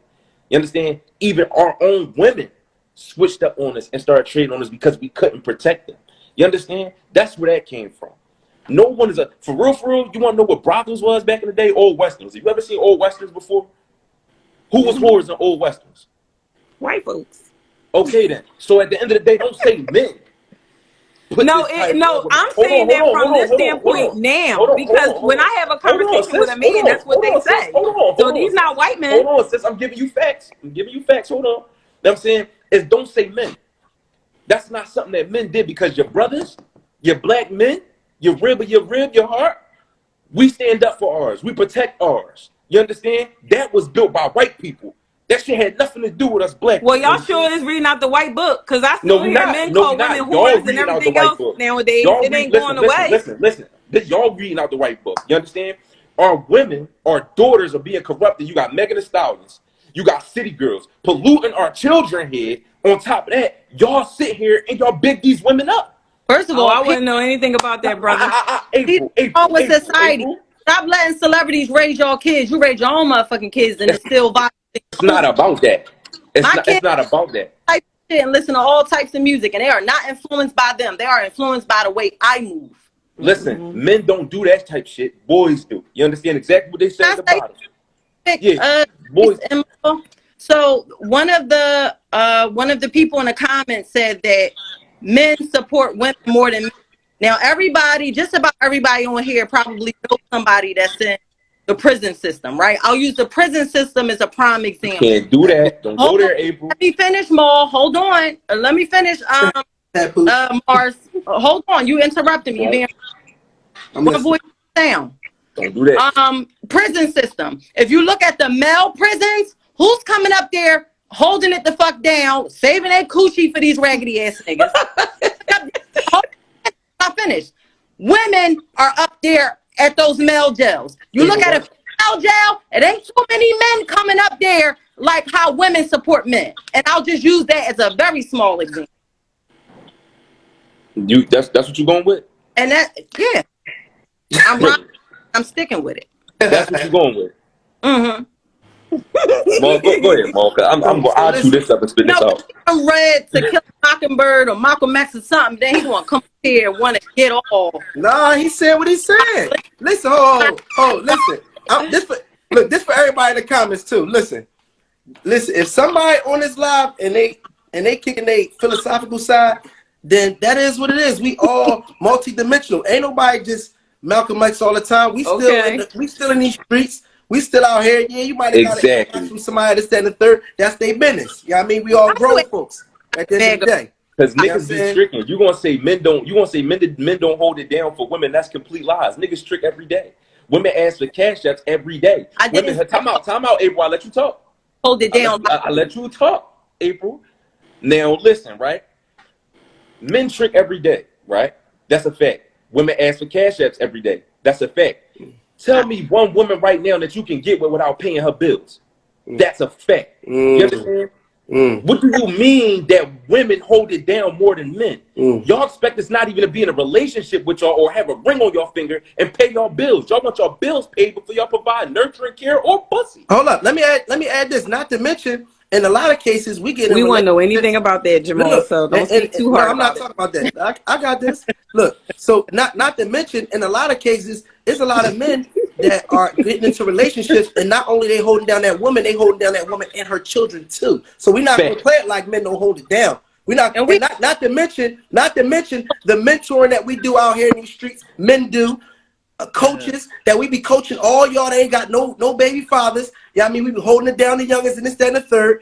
I mean, not getting paid for it, looking out Little for the Ray youngest and all Ray, that. badass So we little not Ray gonna play Ray that. growing on the windows and all that cool shit. We here to clean that fucking mess up, not y'all. Like, yeah. Yeah, but even with that, that's women are the same exact way, and we women come into situations who are very supportive women who have their own children. So you cannot say that. That's like what I said early in the conversation. That's the problem. Y'all be trying to label this and label that. No, we do the same exact shit. Like me and my No. husband, I came into a You situation with the 3 kids. same exact shit. Are you serious? No, you. No, Yeah, I had kids, I'm but not no, saying. hold I on. said we support. 9 It's times an out of even 10, thing. a It man should that be no label no. with nobody. 9 times. We Listen, let me all explain do the something. same Let me thing. explain. It's not. Women I'm in the gonna tell you world who why it's come not. into The reason why situations is 9 who are times out of very 10. supportive No, of children 9 that don't times out of belong to 10, them. a So woman is that's going to not have her kids. necessarily A true. man is That's not. women too. So you dealing with a guy that got kids, but he 9 times out of 10, most men don't have their kids full time. Most Facts. women do. So when we get in Facts. relationships, that's a No, it's parent not just that has about full being time full kids. time You though. You was with me, still I being had kids, supportive but I of ain't have my whatever kids full time. no. It's So what are you whatever saying? comes along with the situation too though. Stop taking away from it. We still support whatever comes along with the situation. No matter if you got them full time, part So time, you at support time, that woman. weekend, So daytime, few so hours. sis, We I got a question still for you. support is what I'm saying. Okay, so you Don't I support try that to agree. woman not wanting you I around her downplay it. agree. kids. You Don't support that. please no. Do not try to Hold downplay it, please. hold All right, hold. we got you. Go ahead. So you support that woman not wanting another woman around their kids because women do it. Yeah, like I said, through thick and thin, we support no matter whatever the situation is. Do So not downplay how how is that women the support same? men with their How is the kids same? Because because they do it's it two women in regardless. this situation controlling the narrative. You got you on one side saying that you do what you know what men do, and then you got a chick that's standing on the other side saying she don't want you around her kids. Men don't do that type shit. What? Men don't We do don't do what? that. Men Real don't men say don't do that they that don't type want shit. certain men around their kids? No. Is that what you're If you're saying? dealing with a real man, listen. If you're dealing with a real man want to meet that I nigga. need you to stop that, sweetheart. Yeah, that is true. No, real rap. A real man want to meet that nigga. He do. Because he wanted. I need a face-to-face competition. I need to fill you out on some real man shit because this bigger than me and this chick right This now. is like it's like my a kid small involved. few. Small few. I'm sorry. A small All right, so few. listen, let's get back. Let's get back to, you know what I mean, our case in point. So for one, we were talking about at some point just the nurture aspect. We were talking about and we came to the nurture aspect because we were talking about mental health. So for anybody that just came in, and we had somebody that did want to hop in on the live too, so we might have to. Did somebody add the request, Sheree? All right, so It's only one. Nobody else hit one. The guy that kept saying he wanted to get in, he got a request. He didn't request. okay, all right, so yeah, let's see if we can get him in at some point. But what I will say is that for anybody that just chimed in, what we talking about is mental health and how do you support your significant other in mental health? You know what I mean? Going through any like mental breakdowns. He You know what I gonna mean? put his glasses back on April. You know what I mean? We also talk about how do you support your spouse or your significant other physically, emotionally, financially, all that other good I stuff. said he But put his glasses back on. we got into seen and not Don't be hitting on Malcolm here Flex. we go. Don't do Here we that. go. Don't seen. be hitting So on one of the Malcolm things we was Flex. Don't talking do about that. was nurturing and how men don't feel that they're being nurtured, you know what I'm saying, from their women, and it kind of started getting, back and forth or whatever. Now just Malcolm X. Yo, y'all killing my man. Y'all killing my guy. Sit down. So ultimately, you know what I mean, these is the discussions we having in terms of how we treat each other and how much compassion we have for each other when we going through a mental breakdown. You know what I mean? Which happens a lot. Again, this is the time around this time of the year we have a lot of mental stress because of the holidays. A lot of times, we stressing trying to make it happen for our kids and things of that nature. And sometimes your partner, your significant other might need a break, you know what I mean? And they might not even know they need a break. So how can we, support each other through those times? We all got trauma, and on some real stuff, we all do our best to support but sometimes we need more tools. And if we can get anything from this conversation is Malcolm X Ray. I need you to stop, April, please. You can't be on the live and commenting to throw people off. But anyway, we really have to, come up with some ways that we can have a middle area, of support. So women, I will say, from what we were saying, and King was going over this also, if your man comes to you, if for one, let's point to this. Women, if your man ever comes to you and asks for your help or your support, it's a certain amount of trust he has in you, or he's testing you. You know what I mean? It's a certain amount, I'm telling you, because most of us are guarded and don't feel comfortable because we know of the stereotype that women feel like we weak, this and the third. If your man ever comes to you and actually breaks down and says he needs your support, if he cries in front of you, this and the third, like, that's a testament to how much he trusts you, or at least is trying to see how much he can trust you. So that is a real pivotal point for you. I'm going to tell you, that can make or break the trust that he has for you and letting his guard down. Just that one time that he lets his guard down. So I'm just saying, for any, and some of y'all can take this with a grain of salt, you know what I mean? But I'm just saying, coming from a man, and my other brother, I see he's agreeing with me also, and there's some brothers in the comments. If your man ever comes to you and he explains to you that he is going through something emotionally, if he ever cries in front of you or whatever, don't take that as a weakness. Realize that that is a power that you have. It's a strength that he either recognizes in you, and he wants to see how much he can trust you. So that's a very critical moment. You might not ever see it again. You know what I mean? And that could be the changing point of how much he trusts you emotionally. So I recommend in those moments that you really handle that man with as much care as possible. You handle that man with as much care and compassion as possible at that moment. If you love him. If you don't love him, whatever the case may be, that's one thing. But that's what I would say. Go ahead. I was saying that it depends on the man. Because when you be toxic, your phone be breaking up. Right.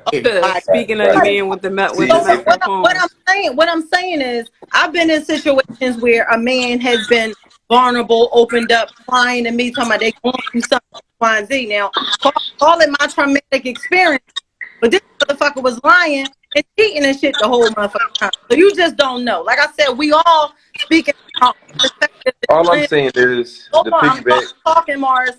Talking, hold on. But your let her say her piece, because we got two people that want to come on, y'all. Hold on. What I'm saying, you may lose thought. What I'm saying is, I wanted to say to Maul, you're speaking from your lens, right? If you was able to hide in a woman's body for 365 days and see what the fuck is out here, you'll have a whole different perspective. And you're speaking different because y'all don't know what we do. Okay, I respect that. That's all I'm saying. Like, okay. Me as a woman, and I know that, I do comedy and I talk media personality and all of that. But as a real woman, I'm a born nurturer. I chose my career because I nurture, I care for people. However, everybody is not getting the best version of it. Mm-hmm. That's all I'm saying. Yeah, and that's look, we was only talking about a person that you love that was in their best version.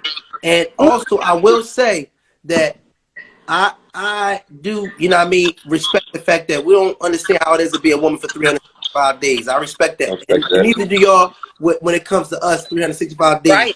But what I'm saying is, too, the other thing is, too, is important for us to listen to each other, because let's just say I'm giving you some serious jewels on some real shit. Let's just say I'm giving you some major fucking jewels to find a nigga, not even find, to attract a nigga that has the qualities of somebody that you said might be a decent motherfucker. Right. So if I'm giving jewels, of some shit that you could possess, even if you tuck it, even if you just tuck it, because I'm not going to bullshit you, I have no reason to. Even if you just tuck it for the right motherfucker, sometimes just the fact that you have some of these tools, it exudes and it can attract the right motherfucker. You understand what I'm saying? So over time, you might even start to see through just like you self-care, getting to know who he is, getting to know who men are, good men are. You can start to fill yourself up and you can start to just glide by motherfuckers. I'm gonna tell you, it's gonna be certain motherfuckers once you get to where you, because I know you on your journey. Once you get to your next levels of your journey, it's gonna be certain niggas that would typically holler at you. That's gonna look at you and be like, I ain't even fucking with April. You gonna feel sorry for a second. You gonna like, damn, why they niggas ain't holler at me? Because they gonna see something bigger in you, and they gonna know they not ready for you. So what I'm trying to do, I'm just sharing some jewels that's gonna add to where you going. That's all I'm saying. I take a lot of Jamal game. For example, you and Chad gave me advice on first dating. Y'all know I come right in the first meeting. So what's up with this? What's up with that? Some questions that scare people off. Right. And I talked to one of my male best friends, and he was like, I can't go to no date. First date, ask me or whatever. So I only listen to men that I respect. And that's another thing. So if many men feel like I don't respect men, maybe I don't respect you. Not that I don't respect men in general, but I respect people who show respect and move in a certain way. That's for me. Got you. Now, I mean, that's understandable. We grown. We learn how we learn. So listen, King, I want you to give us a closing statement also, because we're gonna tag y'all out and pull 2 more people in. Did you still have those requests over there, Sheree? Yeah, they still there. My closing statement is just going to be to piggyback off of what you said. Like, if a man cries and open up to you, be careful on how you handle that and how you consume that, because if you do like April said, you know what I'm saying? It's a possibility that you're gonna get the coldest version of a man that you ever seen before. He's gonna become self-centered, closed off, sheltered, and then that's when the insecurities is gonna creep in on your side. You understand? Now you're gonna feel like you're doing stuff, and the man probably not doing stuff. He really going through stuff, and you not helping with his mental. You feel what I'm saying? So just keep that in mind. You know what I'm saying? When dealing with a man's mental, though we think way different than women. You know, I always say this. I always say, if you teach a woman to rationalize, she'll be a dangerous asset. You understand? Because women act off emotion. You feel what I'm saying? And men rationalize. But I feel like if you teach a woman how to rationalize, she'll be a dangerous tool in your life. We got 2 people that's level-headed, not acting or moving off emotion. That's when you can accomplish a lot mentally, physically, and spiritually. So I'm gonna leave it at that. Mo, I appreciate you for having me tonight. I appreciate you too. Still on punishment. For It was a pleasure meeting you, sweetheart. It was a pleasure having this conversation. And saying I'm gonna just time out. Respect, bro. Respect. Yeah, I mean, don't be no stranger either. April. Hey, I just followed you. I'm gonna just follow everybody. All right, we locked and loaded. We locked and loaded. Following these drinks. Bye, April. I have to give a closing statement. Yes. Yeah. Okay, so I'll make it very brief.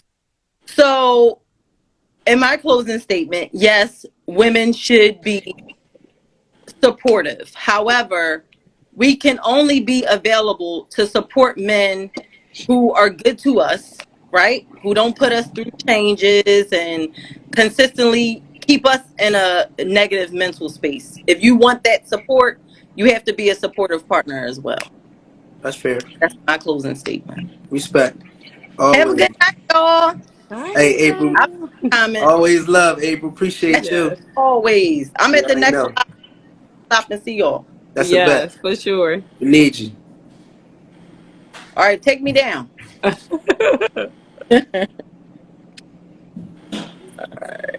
right, we got our new guests in here. You know what I mean?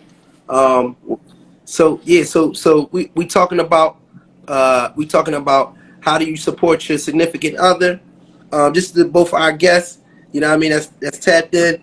Our 2 new guests that's tapped in. Stressed, mama. I know. I already know. Hold up. We're gonna let you rock. Just for anybody that tuned in, and just for our 2 new, you know what I mean, guests that came through on the live. Our topic is, how do you support your spouse or significant other, you know what I mean, somebody you're dating, whatever the case may be, mentally, physically, emotionally, and financially. Mainly, we've been really hitting on the hot topic of when is a good time to take a mental break, and what does it look like, or what does that break consist of? And then we start going hard on, how are we supporting each other emotionally in in relationships. But I'm gonna let my guy right here, you can let us know your name, you know what I mean, give us a perspective on any of that, anything that we were talking He's about been that you here want to before, do in there. Jamal. Okay, I can't see, like It's I got the words JW. right What's there in up, front of my y'all? How man. you? Oh, this is my guy from And I last time. apologize. Yeah. Yeah. And I apologize. I'm driving, so you ain't gonna be able to see me Oh, going that's in and all out. good. But two things I wanted to comment about. The young lady that was the last one y'all clicked off. Mm-hmm. She was. We got to stop looking at things from a male point of view and a female point of view perspective. We got to look at it for what it is. People in relationships now don't support each other. First off, relationships nowadays are not equally yoked. So 9 times out of 10, you got someone in this relationship who is benefiting from the other person. That's what happens a lot of times, either on the male end or the female end. And then you have the lack of communication because of the lack of trust from past relationships and past issues. So now you're going down the street with 2 flat tires right now. So then a situation do arise, and the female may say, "Oh, the male acting like a B or acting like a girl because he's complaining, he's crying about this because that male keeps stuff bottled up so long." The male may say, "All right, she running her mouth, she bitching too much, she always complaining," because he's not taking the time to understand what she's going through. I think the end all be all is for everyone has to be equally yoked, and you got to be friends before you can get in this relationship to be lovers. You have to know each other. You should be able to look at your partner and say, "All right, she had a rough day, he had a rough day," or know his limit, know their breaking point. Like, yo, I know we've been backed up on bills. I know he's been dealing with this, and that. I'm not going to bother him today because he got a lot on his plate. I'm not going to bother her today because she got a lot on her plate. So I think everything we was talking about is a byproduct of lack of communication and lack of a solid foundation, being equally yoked in your relationship. You agree with that? Respect. Now, it looked like the young lady up there, she got something to say with her hands folded against her chin. Oh, Sheree. I'm just listening, taking it Well, all in. no, that's some good points. But also, and I'm talking from my perspective, from what I've been through. Can't talk for no one else. But I've been in a situation where the female that I was with, she didn't take the time to understand what I was going through. I was Johnny on the spot for everything she needed, for the children, for this, for that, holding down parents, holding down this. But they fail to realize sometimes, you're the rock for the family. You're the rock everyone go to. But a lot of men nowadays who do the rock go to when he need to cry out? Who is his release? Who do he go to when he's hurt or in pain?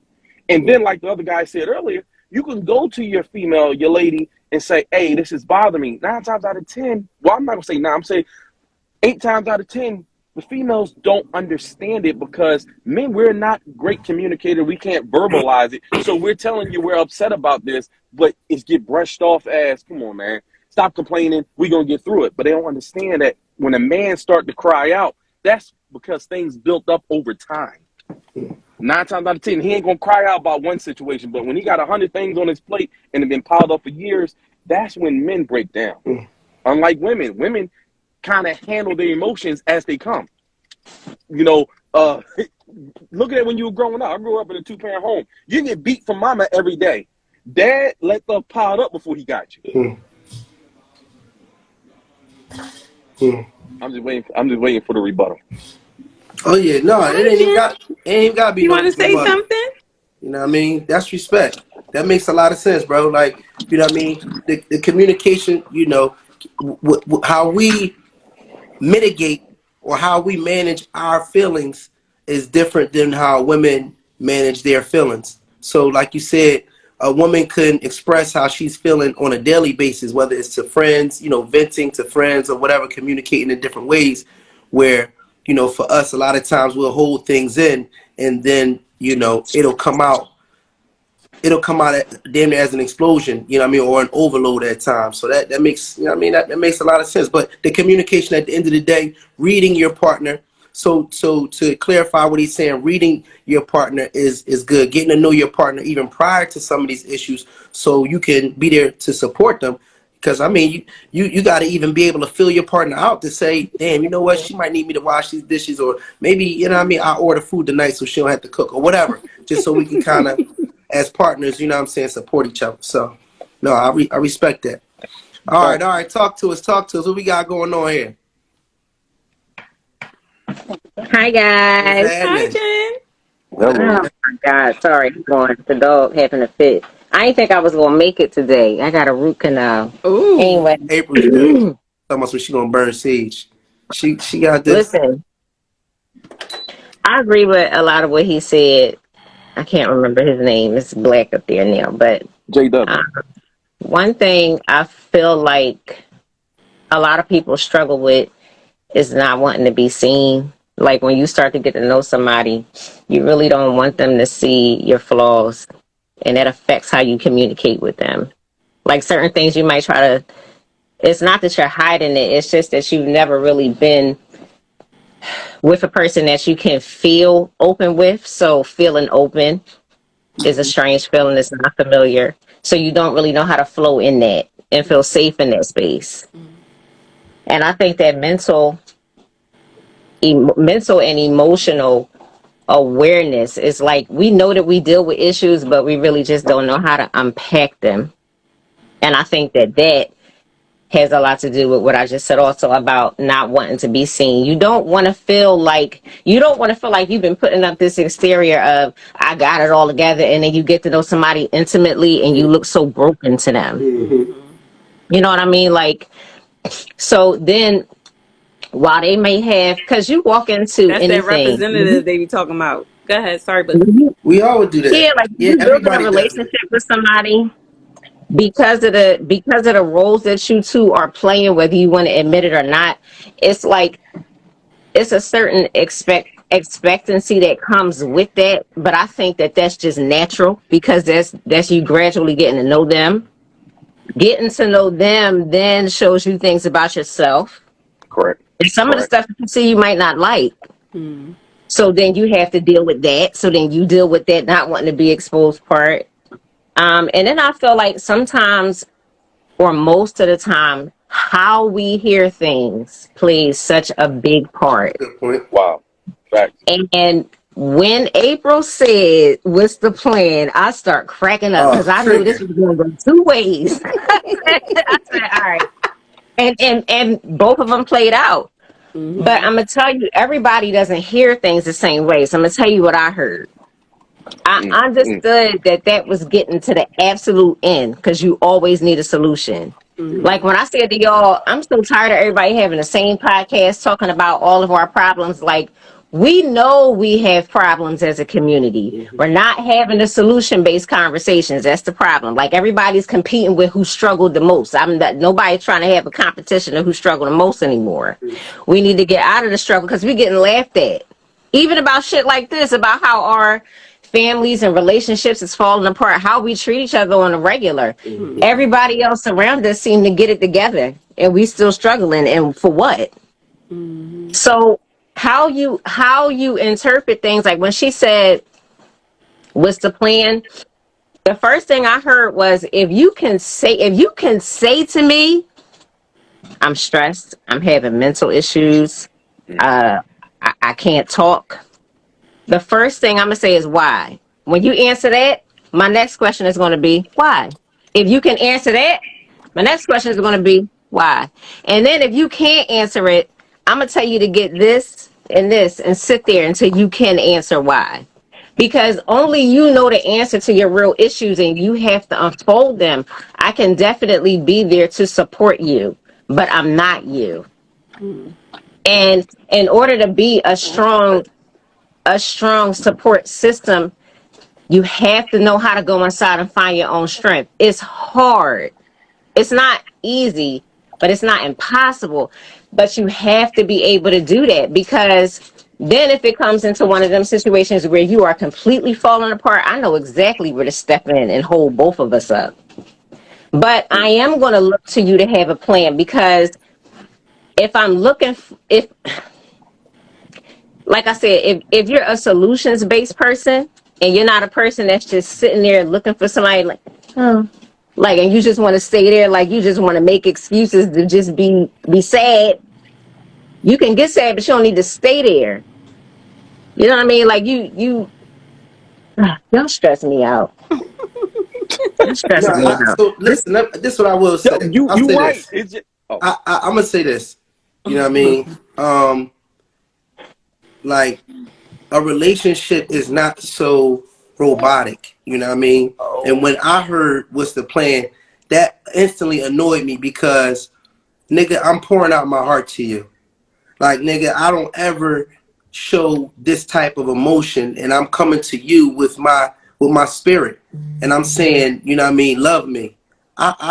What the fuck are you talking about? What is the plan? right, Because right. you feel like you need to have some structure or some order. That is not the time. And I'm just saying, I'm being transparent here, so I don't want anybody to. You mean it is what it is, but I'm telling you that's not the time for that. For me personally, and you know, for us, we don't tap in with our emotions like that. If my wife comes to me, you know what I'm saying, and you know, she's distressed, you know what I'm saying, like or I'll say with her friends, because a lot of times women do confide in their friends first, you know what I mean, and often about different situations, you know what I mean, you know what I mean, to say what's the plan, and she clarified it. She said, you know, I'm not going to say what's the plan from the rip, but she did say, I'm going to say what's the plan.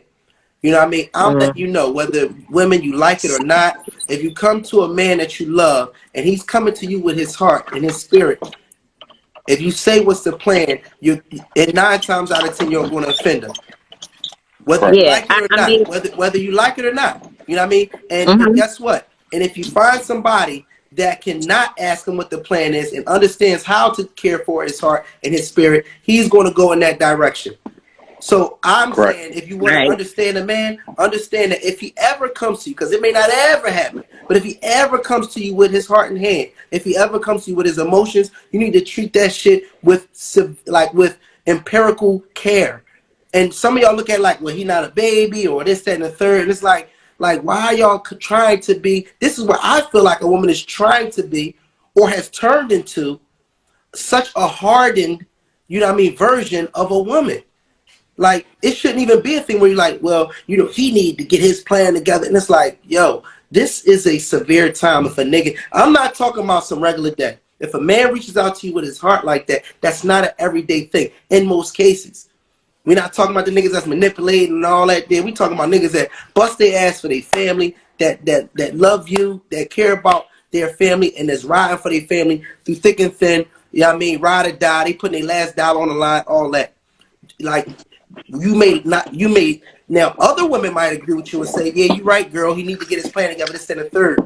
And if you're looking for a woman's perspective on it, if you're looking for a woman's ability to agree with you, then listen to women. But if you want to understand a man is telling you right now, if a man comes to you with his heart in hand, if you say what's the plan, you know what I'm saying, that is not consoling for him. That is not something that's not what he's looking for. He might not even be looking for words. Again, we aren't the best communicators. And again, communication ain't all verbal. Don't like it ain't all Mhm. verbal. What happened I to was the gonna say that. silence? What happened to the Mhm. silence? What happened to the embrace? You know what I mean? We bigger than bills. We bigger than pen and pad. We bigger than even words. We are spiritual beings. And and I'm saying we're losing the understanding of how significant the soul is. And we're not feeding our souls. We're not. When you're not caring. When you're trying to diminish a grown ass man, you know this nigga ain't no sucker, and you talking and he's soft or this, that, and the third, or he need to get it together, iron his mom. Like that right there is what makes you. That's what makes you lose your value. That's what makes you expendable. If you're gonna come to a situation like that, that makes you not as valuable. Because if I needed another nigga, then I would, you know what I mean? Then I need a woman's Mhm. touch. I need that woman's healing. And if you ain't got that, John, then I'm gonna find it somewhere else. And that's what a lot of men are going to do. They're not going to value that situation with you because you're not bringing your ultimate feminism, your feminine power that you have. You're not even embracing that. You so worried about having the answer that that social media would like, or having the answer that, you know what I mean, Housewives of Atlanta would like, as opposed to tapping into a man that you love. So I'm just saying that power that you have, that feminine power, like that shit is real, and that's what men looking for at times. Real men. Now, what you said speaks to exactly what I was going to comment on. What the young lady said about the why. Sometimes when you're going through, you don't know why. Sometimes you just need to release. Sometimes I'm gonna bring it back to me. I lost my brother and my father all within 2 years. It made me a bitter person. I was angry. I didn't know where it was coming. I didn't know what was wrong. I didn't realize it was a change till my wife started telling me, like, yo, you acting different, this and that. When I started talking about it, I didn't know why. It was me. It was the guy that I evolved into. So it actually took for me to talk to someone and for them not to say anything. And that may sound crazy. It just allowed me to vent and go over what I had bottled up. And that helped me tremendously. And I tried that, and she gonna see this. I tried that with my wife. It didn't work. Because she was held bound on, well, you need to do this, you need to do that, you need to stop thinking about this. Oh, why didn't you think about that? Why didn't you think about this? And then that make me just bottle up, like, you know what? I'm done talking. Sometimes, and I'm gonna say this plain as day, sometimes people gotta learn just to shut the fuck up and listen. Fact. That is the most helpful thing in the world. When you got someone you can go to, confide in, and just unload. There just to embrace you and listen. That means more than trying to tell me how to do something or what I should do, or if you do this more, you won't think about that. You get what I'm saying? That's why the thing with the why, you see it, the why, sometimes you don't know why. It's just like, yo, I don't know. Because we evolve, because as men, as people, we adapt. Something hurts us, something helps us, something hurts us, a scab come, and we adapt to it. That's how it is mentally. Something happened, it hurts us, we adapt to it. What do? We get busy. We work around it. And as black men, we don't address. That's why we have a lot of heart attacks. That's why we have stress. All that is because all you're doing is shaking the bottle up. Just shaking the bottle up, and it's going to explode. And a lot of times when it explodes in anger, it explodes in rage. You might ask a simple question. So what are we going to do for dinner tonight? And he might snap on you. Vice versa. But what we got to do with the communication, we got to sit there and be like, all right, that's not the person I love. Let me see what's really bothering that person. But it comes, you laugh, but it comes back I'm laughing at the comment, not you. Oh, what they say? Yeah, it's another hard woman statement. Well, I think It's most of y'all need, hold up. This comment says most of y'all need professional help, not your woman if you want to be for real. Address your trauma and stop expecting your woman to fix it. Nobody said we wanted our woman to fix it. Let me answer that. I got you. Nobody said they wanted their woman to fix it. But in that moment of need, I would think that you would expect your partner to support you in a moment of need. It's just support. But when you're a hard woman, you know what I mean? That's a hard woman statement. I'm not saying you're a hard woman, but this is what they are. They're making our women a hard version of feminism. They're making our women a hard version of a woman. And if I wanted, you know what I mean? Like you're making men feel like they're in a LGBT relationship, like they're with another man. Like it's aspects of your feminism that you are detached from. Some women. And it's because of the social media. It's because of all of this shit, all of that fly shit right there. A nigga don't need you to fix it. He might just need a hug. But or like my man she said, don't have a healthy quiet relationship right now. I had a situation real quick, and then I'm gonna let you know what I mean, let you say what you gotta say, let the sister speak. I had a situation very similar to what you said. Stressing, my mom passed away. I was going through, custody issues with my kids all at one time. I mean, overwhelmed, major. And the stress had literally made me sick. I mean, I had flu symptoms, you know what I'm saying? Like, literally was sick. And my aunt called me one day, and she just had a conversation with me. But once she had the conversation, all she really did was sat back and just allowed me to vent. I don't know what made her do that strategy, if she knew what she was going to do. I just started venting. Yeah, fuck this, fuck that. I don't. Ooh. And I felt like the nigga on Boys in the Hood, just swinging and crying, damn near, just swinging and crying, releasing all this shit, because on a daily basis we don't release this shit. When I tell you, after having that conversation with her, and I thank her to this day for that, she just really sat back and listened. On everything I love, it seemed like the sun came out and it was brighter. My sniffles, my congestion, all that shit was gone. It was like I felt like a new man on everything I love. And it was just because she just sat back and just listened to me. Like, y'all got powers, like y'all have powers further than they'll even give you credit for. And in that moment, she just allowed me to just vent. And that shit that may have saved my life, man, because I was really stressing. And we all have trauma and stress to you know what I mean, to answer what she was saying. But I'm going to allow others to speak. I just want to put that out there. For her to make that comment speaks volume about her. That's my homegirl. We ain't gonna get her, but No, it is a mindset. It's a mindset. But the mindset that It's we a were just mindset. talking about. That's It's the my homegirl, mindset that though. we were just She good talking about. folks, you know what I mean? And we be No going back and disrespect forth. to her. Yeah. It's no disrespect to her, but that's the mindset that we talking about. Now, what man is going to be comfortable with coming to her after she make a statement like that? Think about it. If your man is going through some traumatic experience and he's holding it in, and you're making comments like that, he is not going to be comfortable coming to you. So now you are going to get a different version of your man that you're not going to like. He's going to be angry. He's going to snap. He ain't going to talk to you. He probably ain't going to be around you. That leads to what? Finding someone else who's just there to listen. That's going to move you, even if he's not cheating. I'm not even going to bring the cheating aspect to it, but he got someone else there to listen. Now the communication's on this side and you're left here. And then you don't understand. Now he's a no good nigga. He's no good this. He's just like everyone else because you're so hard that you can't lessen yourself to understand what he's going through. And nowadays, I'm not just talking about females, men and women, same thing. We're pushing our significant other. We're pushing our loved ones again. And not just your significant other. It could be your brother, your sister, that long-term friend. We're pushing people away because we're so hard because of what happened to us. And we're not there to receive what's someone else. Like you said, and you depicted it right. That scene on Boys to Men. Been through some, you feel that scene. It was funny when we was young boy, we saw how he punched in the air crying, what's wrong with him? No. When you've been through something, you like, yo, I see where that's coming from. I see where that's coming from. And that broke him down. He released. People released in different ways. But that scene was deep to me. But like I said, I'm not a personal attack. I would never attack none of my sisters.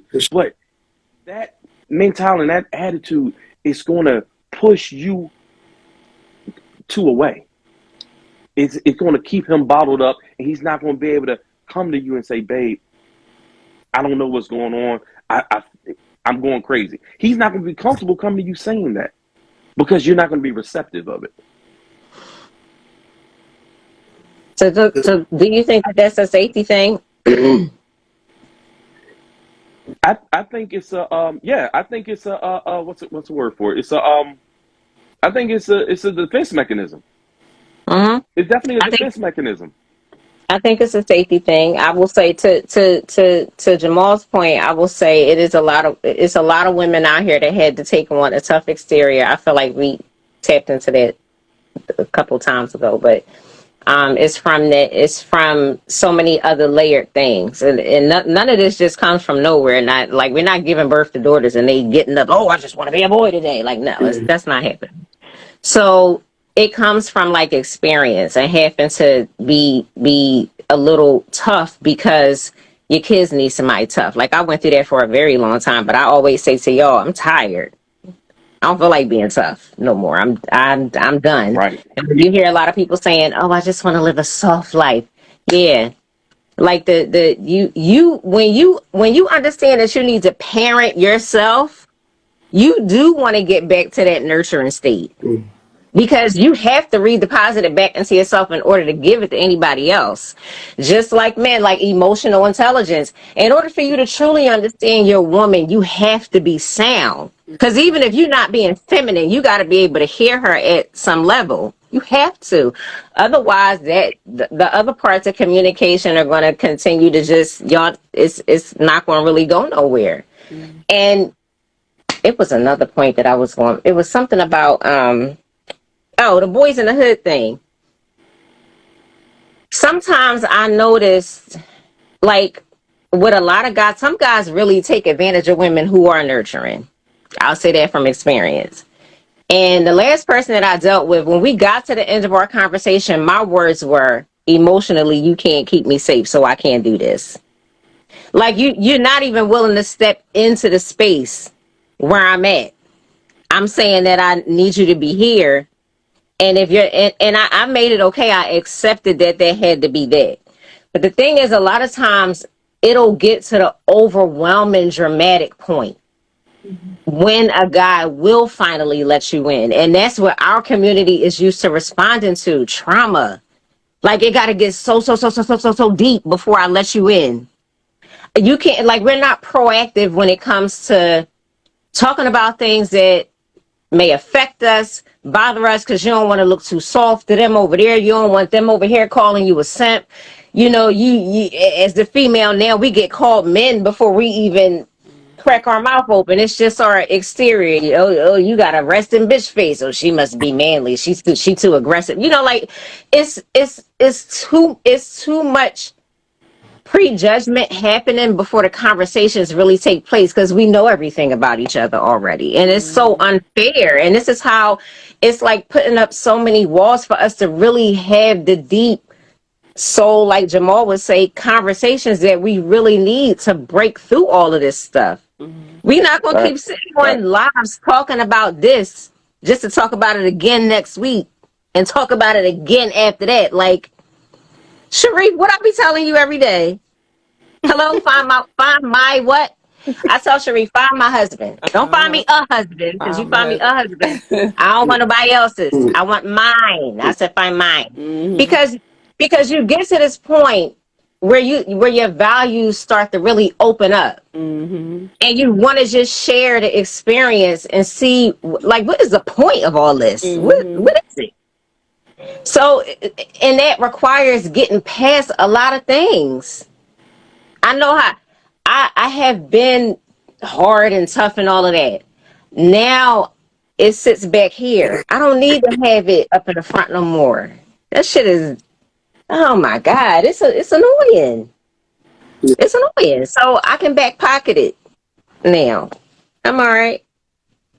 But that's your job too, Jamal. Thanks. As a team. No, Go ahead. no, for sure. But you know what? Look, this is good. This is good. Excuse me. This is a good conversation, because, you know, before we can really resolve things for a lot of us, you know what I mean, for all of us. I ain't gonna say a lot of us, all of us. We could talk that shit we want. Everybody in this joint needs some sort of therapy. You know what I mean? Being black, you know what I mean? As soon as you came out the womb, you need therapy, because we're facing, you know, a life that has really, you know what I'm saying, been designed for us to be stressed, for us to have to climb, you know what I mean, a different way than anyone else. So we all do need, you know what I mean, that type of therapy. So this is a space of, you know, we talk about different topics, but the reality of it is we all getting some form of therapy from having dialogue. We still have men on here that are having conversations about things that they wouldn't typically have conversation with women about, you know what I'm saying? Or with their significant other and things of that nature. So it starts the dialogue. And for real, the conversation is very important, because we see conversations on TV, we see conversations in movies, we see conversations on social media, and all those conversations, all those dialogues, they shape how we think and feel. You can tell by how you hear some of your children speak about certain topics. You're like, I didn't teach you that. But they're hearing dialogue. They're hearing these conversations from music, from TV. They already getting shaped before they even had the experience. So for you, you like, damn, you know what I mean? Mom, we don't get here by no reason. You right. But at the same time, nowadays, with the type of media that we have, this mindset, that mindset is getting shaped in these young women before they even had their first boyfriend. Trust me, they hearing the conversations of their moms with their girlfriends. They hearing they hearing, you know, the music. They seeing stuff on TV. So before they even had their first experience with the man, they already have a predisposed image of how you're supposed to have a relationship. What type of bullshit a guy is coming with and things of that nature. So it's like, you know, a lot of this is something that's put on us from the repetitive hearing a lot of these negative, you know what I mean, statements, outlooks, and all of that. So it's important for us to combat that with dialogue, you know what I mean, deep dialogue, you know what I'm saying, and stimulating conversation on a positive side from people that are really trying to get somewhere in life with Right. relationships.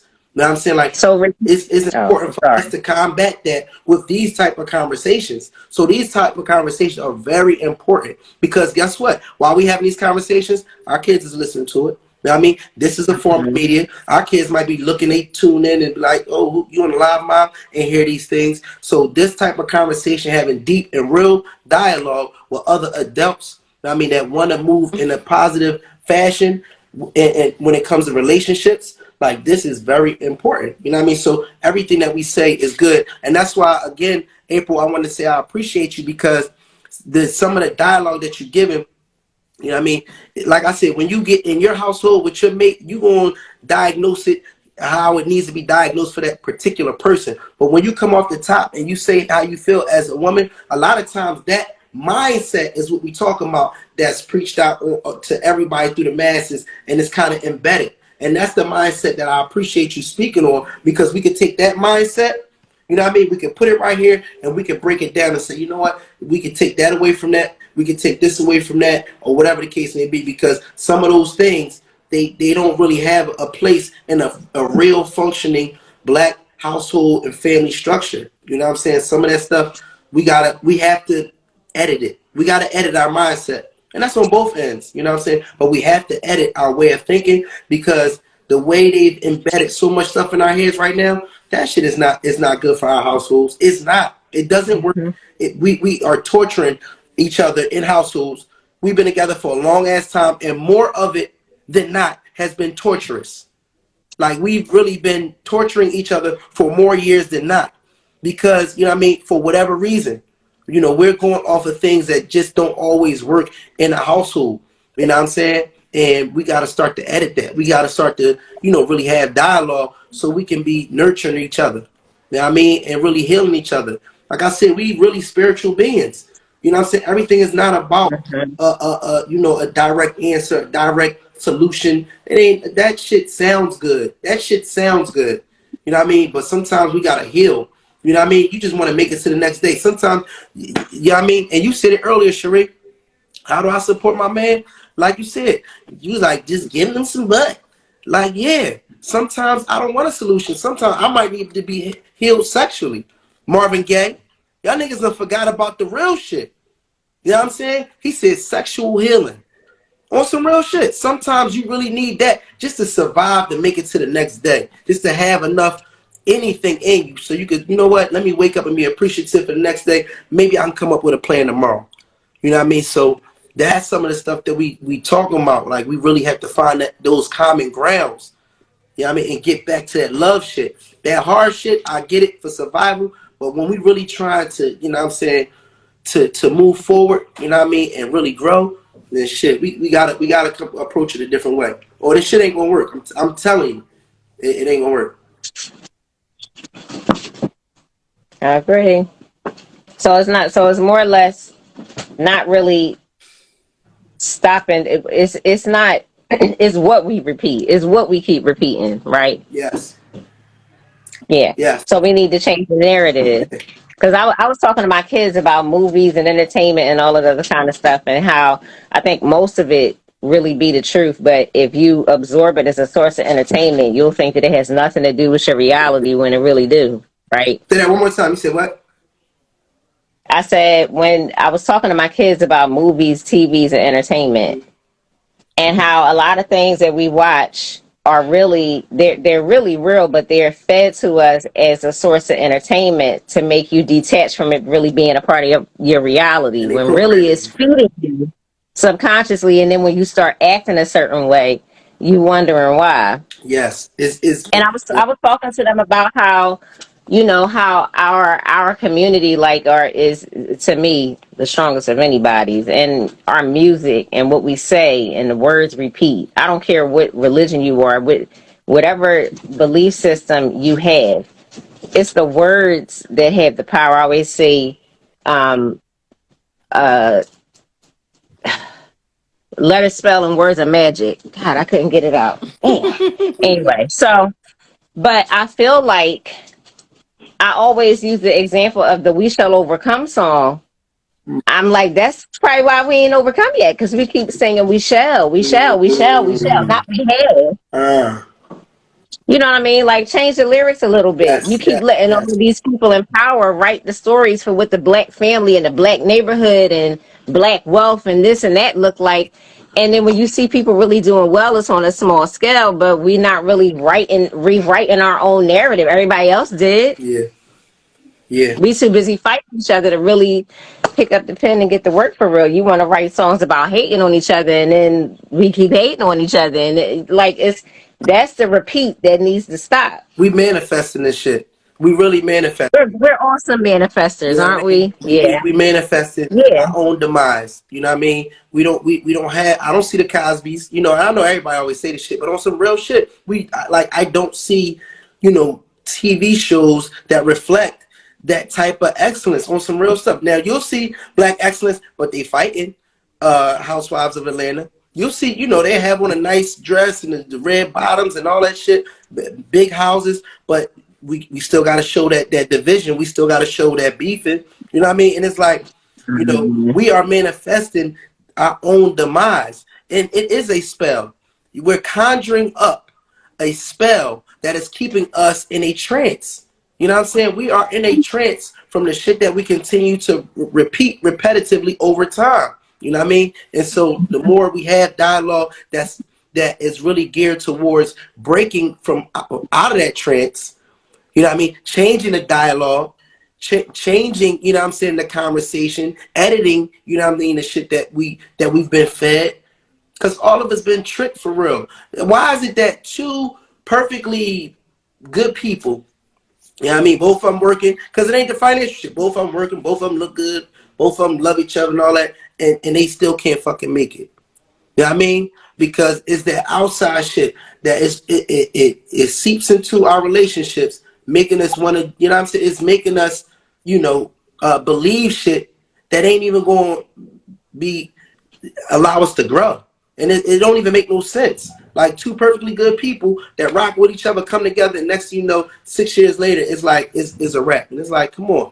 We better than that. You know what I mean? We got a lot of good people. There's a lot of good people out here. And it be the traumas that get in the way. So how is it that I can fuck with you on a vibe? How is it I can fuck with you when we party, or how is it we go to functions? As soon as we get in a relationship, I can't fuck with you no more. It's like, damn, what the fuck? You know what I'm saying? Like we like manifested a real messed up situation for ourselves. You know what I'm saying? So, you know what I mean? Like, the dialogue is necessary, and just the communication is necessary, but like, it's some good it's some really good women out here.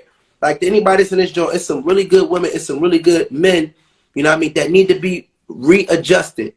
We need to unlearn shit, because there's some good people that's really just trying to survive. So if I'm surviving, you know what I mean, I'm gonna protect myself. You know what I mean? I'm not going to be going for a whole lot of the bullshit, but there's a lot of us that's in protect mode. You know what I mean? And then, that protect mode is not a growth mode, though. It's like different gears. And you know what I mean? So, we really not, you know what I'm saying? We not growing. And then they feeding us that being independent is better. My nigga, independent mean you're alone. You can't survive nowhere alone. You can't survive in a nursing home alone. If they see none of your folks come and visit you and make sure you got food and come to see you and, visit you, you going to get the worst out of that nursing home. If you in, you know what I'm saying, in college, you don't get nobody helping you out with nothing, this, that, and the third. You don't got nothing, you know what I mean? You can't get no ride to this place, that place. You're going to get the worst experience out of that. If you in jail, and you don't have anybody that's supporting you, if you don't have, a team, you're gonna get the worst experience. So how in the hell they gonna feed our women that being independent is better than being with a team? Like, stop it. That is not empowering. You are not your strongest when you are alone. You're not. I mean, and what happened was it went from, like, when a nigga get turned down, he gotta have an excuse to come up with. So the excuse is, well, I ain't lonely, I'm independent. All right, cool. But that shit got out of hand. That's not what we aim for. You know what I'm saying? That's not what we aim for. We hold it down. You know what I mean? But at the end of the day, partnership is what's gonna make us stronger. If you think you bad now, imagine how much better you will be with a motherfucker that's a teammate that's gonna hold you down or support you. Imagine how much better you'll be if you had a teammate and a partner. And that's what we gotta understand. We're better with each other than, than alone. So a lot of these narratives that they spinning us, I'm telling you, they playing us. They are really playing us, cuz. And that's why at the end of the day, however I come off, sometimes we gotta step back and be like, yo, we beefing, right? But who got us beefing? Like, sometimes you gotta be like, hold up, this motherfucker whispering in my ear that you don't like me.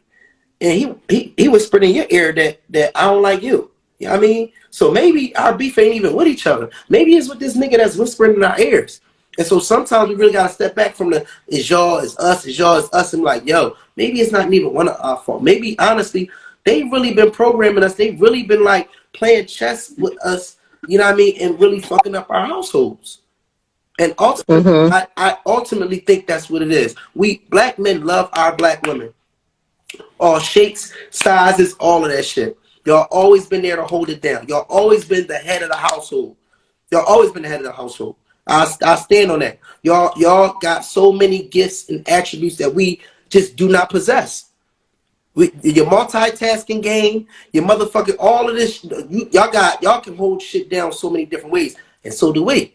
When we come into a house, that shit, it just feels different when you have a man that's in your household. You know what I'm saying? When they talk about the amount of incarceration in educated children versus, in a single parent household than in a 2-parent household, this shit is staggering. Just a nigga being there, just being there makes a huge difference. You know what I'm saying? And we have so many attributes. We are the perfect yin for our yang.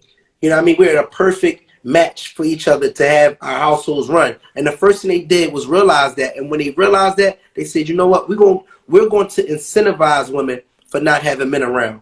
We're going to give you benefits for not having this nigga around. Now, if you think about it in the government, if you really want a community to run well, and it takes 2 parents to have a child, you would want those 2 parents to be together. So you would incentivize them to be together. In the military, they give you more money when you marry somebody in the military when you have children with them. They give you more money. They incentivize it. So guess what? In the military, most of the motherfuckers is married to another military motherfucker because they know that is going to benefit the community, and they really been putting us. So ultimately, I respect the perspectives that, that everybody has to share here. We both do, and it's really about finding that commonplace and looking and saying, all right, so how can we make things better? You know what I mean? And that's ultimately what it's about. Cherie, you have something? Sorry. Oh, we What you good. want to say, Jen? Go ahead. I was going to say, you making me think of that movie. I can't remember the name of it, but it was about, I think it came out last year. The guy who playing, what's the black dude with the big eyes? He was like a black activist. And the guy who played in, why can't I think of none of these movies? The other one, the first one was Note. What's the guy who played the lead role in Note? That black guy. No. Oh, yeah. And then the other dude, huh? Yeah, I know you're talking about the boy that played the Note. All right. And the other dude, the one that played in not Us. God damn, what? You know what? It's the when he was Oh, you talking about he was the activist guy and they killed him or whatever? I know what you're talking about. yes. So the thing that the movie to me was very. It was Black Panther Joe. To me, that movie was frightening. Like I know it was meant for something else, but it was scary to me how The guy convinced him with money and persuasion and was so nice about it. I mean, was very soft spoken and was threatening him into infiltrating on his own people and turning them over to him. Yeah, Judas and the Black Messiah, correct. Yeah, that was when I was like shaking watching that movie. That to me was a scary movie because it took damn near next to nothing. He didn't have anything. Mm-hmm. So he felt like whatever this white guy could offer him over here was his only solution. That was the best thing he could get. If it meant sacrificing his own, fine. Mm-hmm.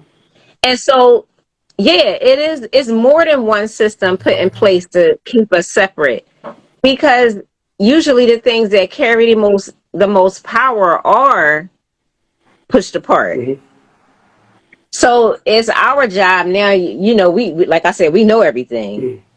To really just try to figure out how to stay like this. Because then once we get like that, it ain't really going to be too many loose ends pulling us apart. It ain't going to be too many, it'll be more village-like. Let me just put it like that to keep it short. It'll be way more village-like it was before. Yeah, and they put a lot of emphasis on the Black Panthers, that particular movie, but ultimately they never killed any police and all that there. What the main thing they did? The main thing they did was they built relationships in the Black community, and they supported the children through book clubs, through before and after care, and through breakfast clubs. They made sure that the children in the community ate for free, and they made sure that the children in the community were tutored for free also. So they had these stations that were set up to educate children in the community, and they were a group of men and women that came together in their community to support the Black children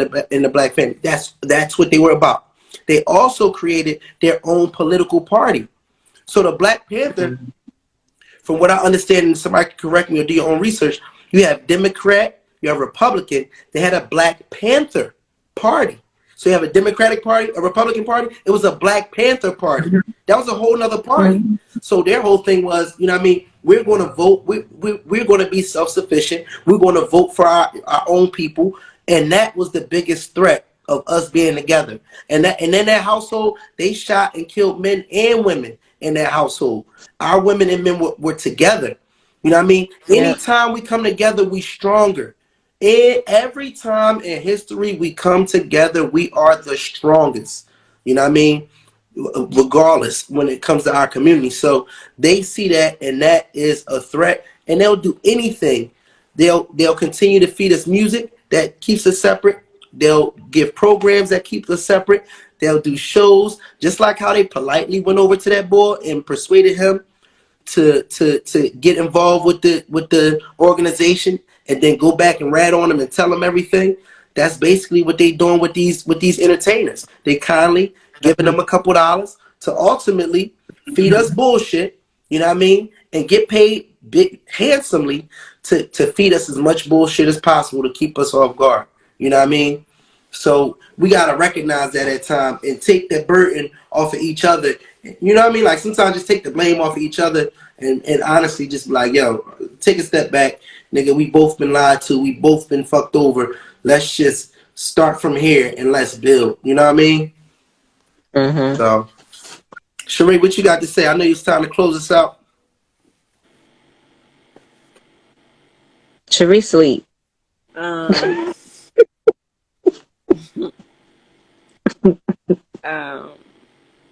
done lost my train of thought. Y'all was talking so damn much. Yeah. Building. I mean, I feel like us as people, we're our worst critics. Men and women. And I feel like we both, as a unit, need to just, like you said, Jamal, just take a step back and forget about what we've heard, what we've seen, what we were told, and just walk in our own path with the person that we're with, or with ourselves, or vice versa. Because we have sabotaged ourselves so much that we all literally lost our way. Wow. And that's why a lot of relationships don't last. That's why a lot of people are single. Um, that's why a lot of things are just going on in the world that's just like, I remember when this was a secret. You had no clue. So I just feel like us as people, we need to just reprogram ourselves and be more open-minded and understanding, and take the whole role out, take the titles out, take the whole, well, we're different. No, we're the same. Because if I cut your ass, you gonna bleed, and if you cut my ass, I'm gonna bleed too. Mm-hmm. So we just got to get back to that and forget about the whole man-woman thing, because if anything was to happen to you, I got to handle my business. And if anything was to happen to me, you got to handle your business. There's no in between. Mm-hmm. So that's just what we got to get back to. And that's just my thoughts. I All am right. sleepy. All right, Jen. You got something you want to close? You want to close out with before Cherie? You got a final statement before Cherie closes out? I'm my husband. I got you, girl. Jill Scott said, if you could tell me what to do, you could tell me what to do. But if you can't tell me what to do, you can't tell me what to do. That's what I like. Listen, We we do feel need like to. We do need to be like better. Stop putting everything on the weight of what the male and the female are supposed to do, and just be really good humans. That's why I claim alien status all the time. I'm tired of humans. Get on my damn nerves. respect that. We feel that. My closing statement. How do you support your spouse, significant Take a other? shot, Jamal, What please. is mental break? What's a good time to take a mental break, and how does that look? What does it consist of? I'm agree with the sisters on this one, and say that we definitely need to be better human beings in our relationships, even when we're courting people in our partnerships with our significant others. Be the human that you would want for you to the person that you care about. So give them the support that you feel like you would need as a spiritual being. You know what I mean? You give that, you share that, to the person that you care about when they're going through a challenging time. And I think that's where it starts, because sometimes you can lead with the right way and set the example. So let's start setting the example. That's how I look at it. So if anybody missed this live tonight, the link is in my bio. We do have a YouTube channel with I think we have 40 at this point, or maybe a little over that. I don't know. I lost count. Anywho, if y'all missed these episodes tonight, it will be posted on our YouTube channel. That is the Davises and Friends. And of course, I appreciate you, Jen, always coming in and sharing For your sure. piece. April and King, I forgot his name. And Elite, I appreciate you guys coming on tonight as For well, sure. sharing For your sure. piece. Yeah. And I will see everybody next week, same time, same place. Deuces. Thanks, guys.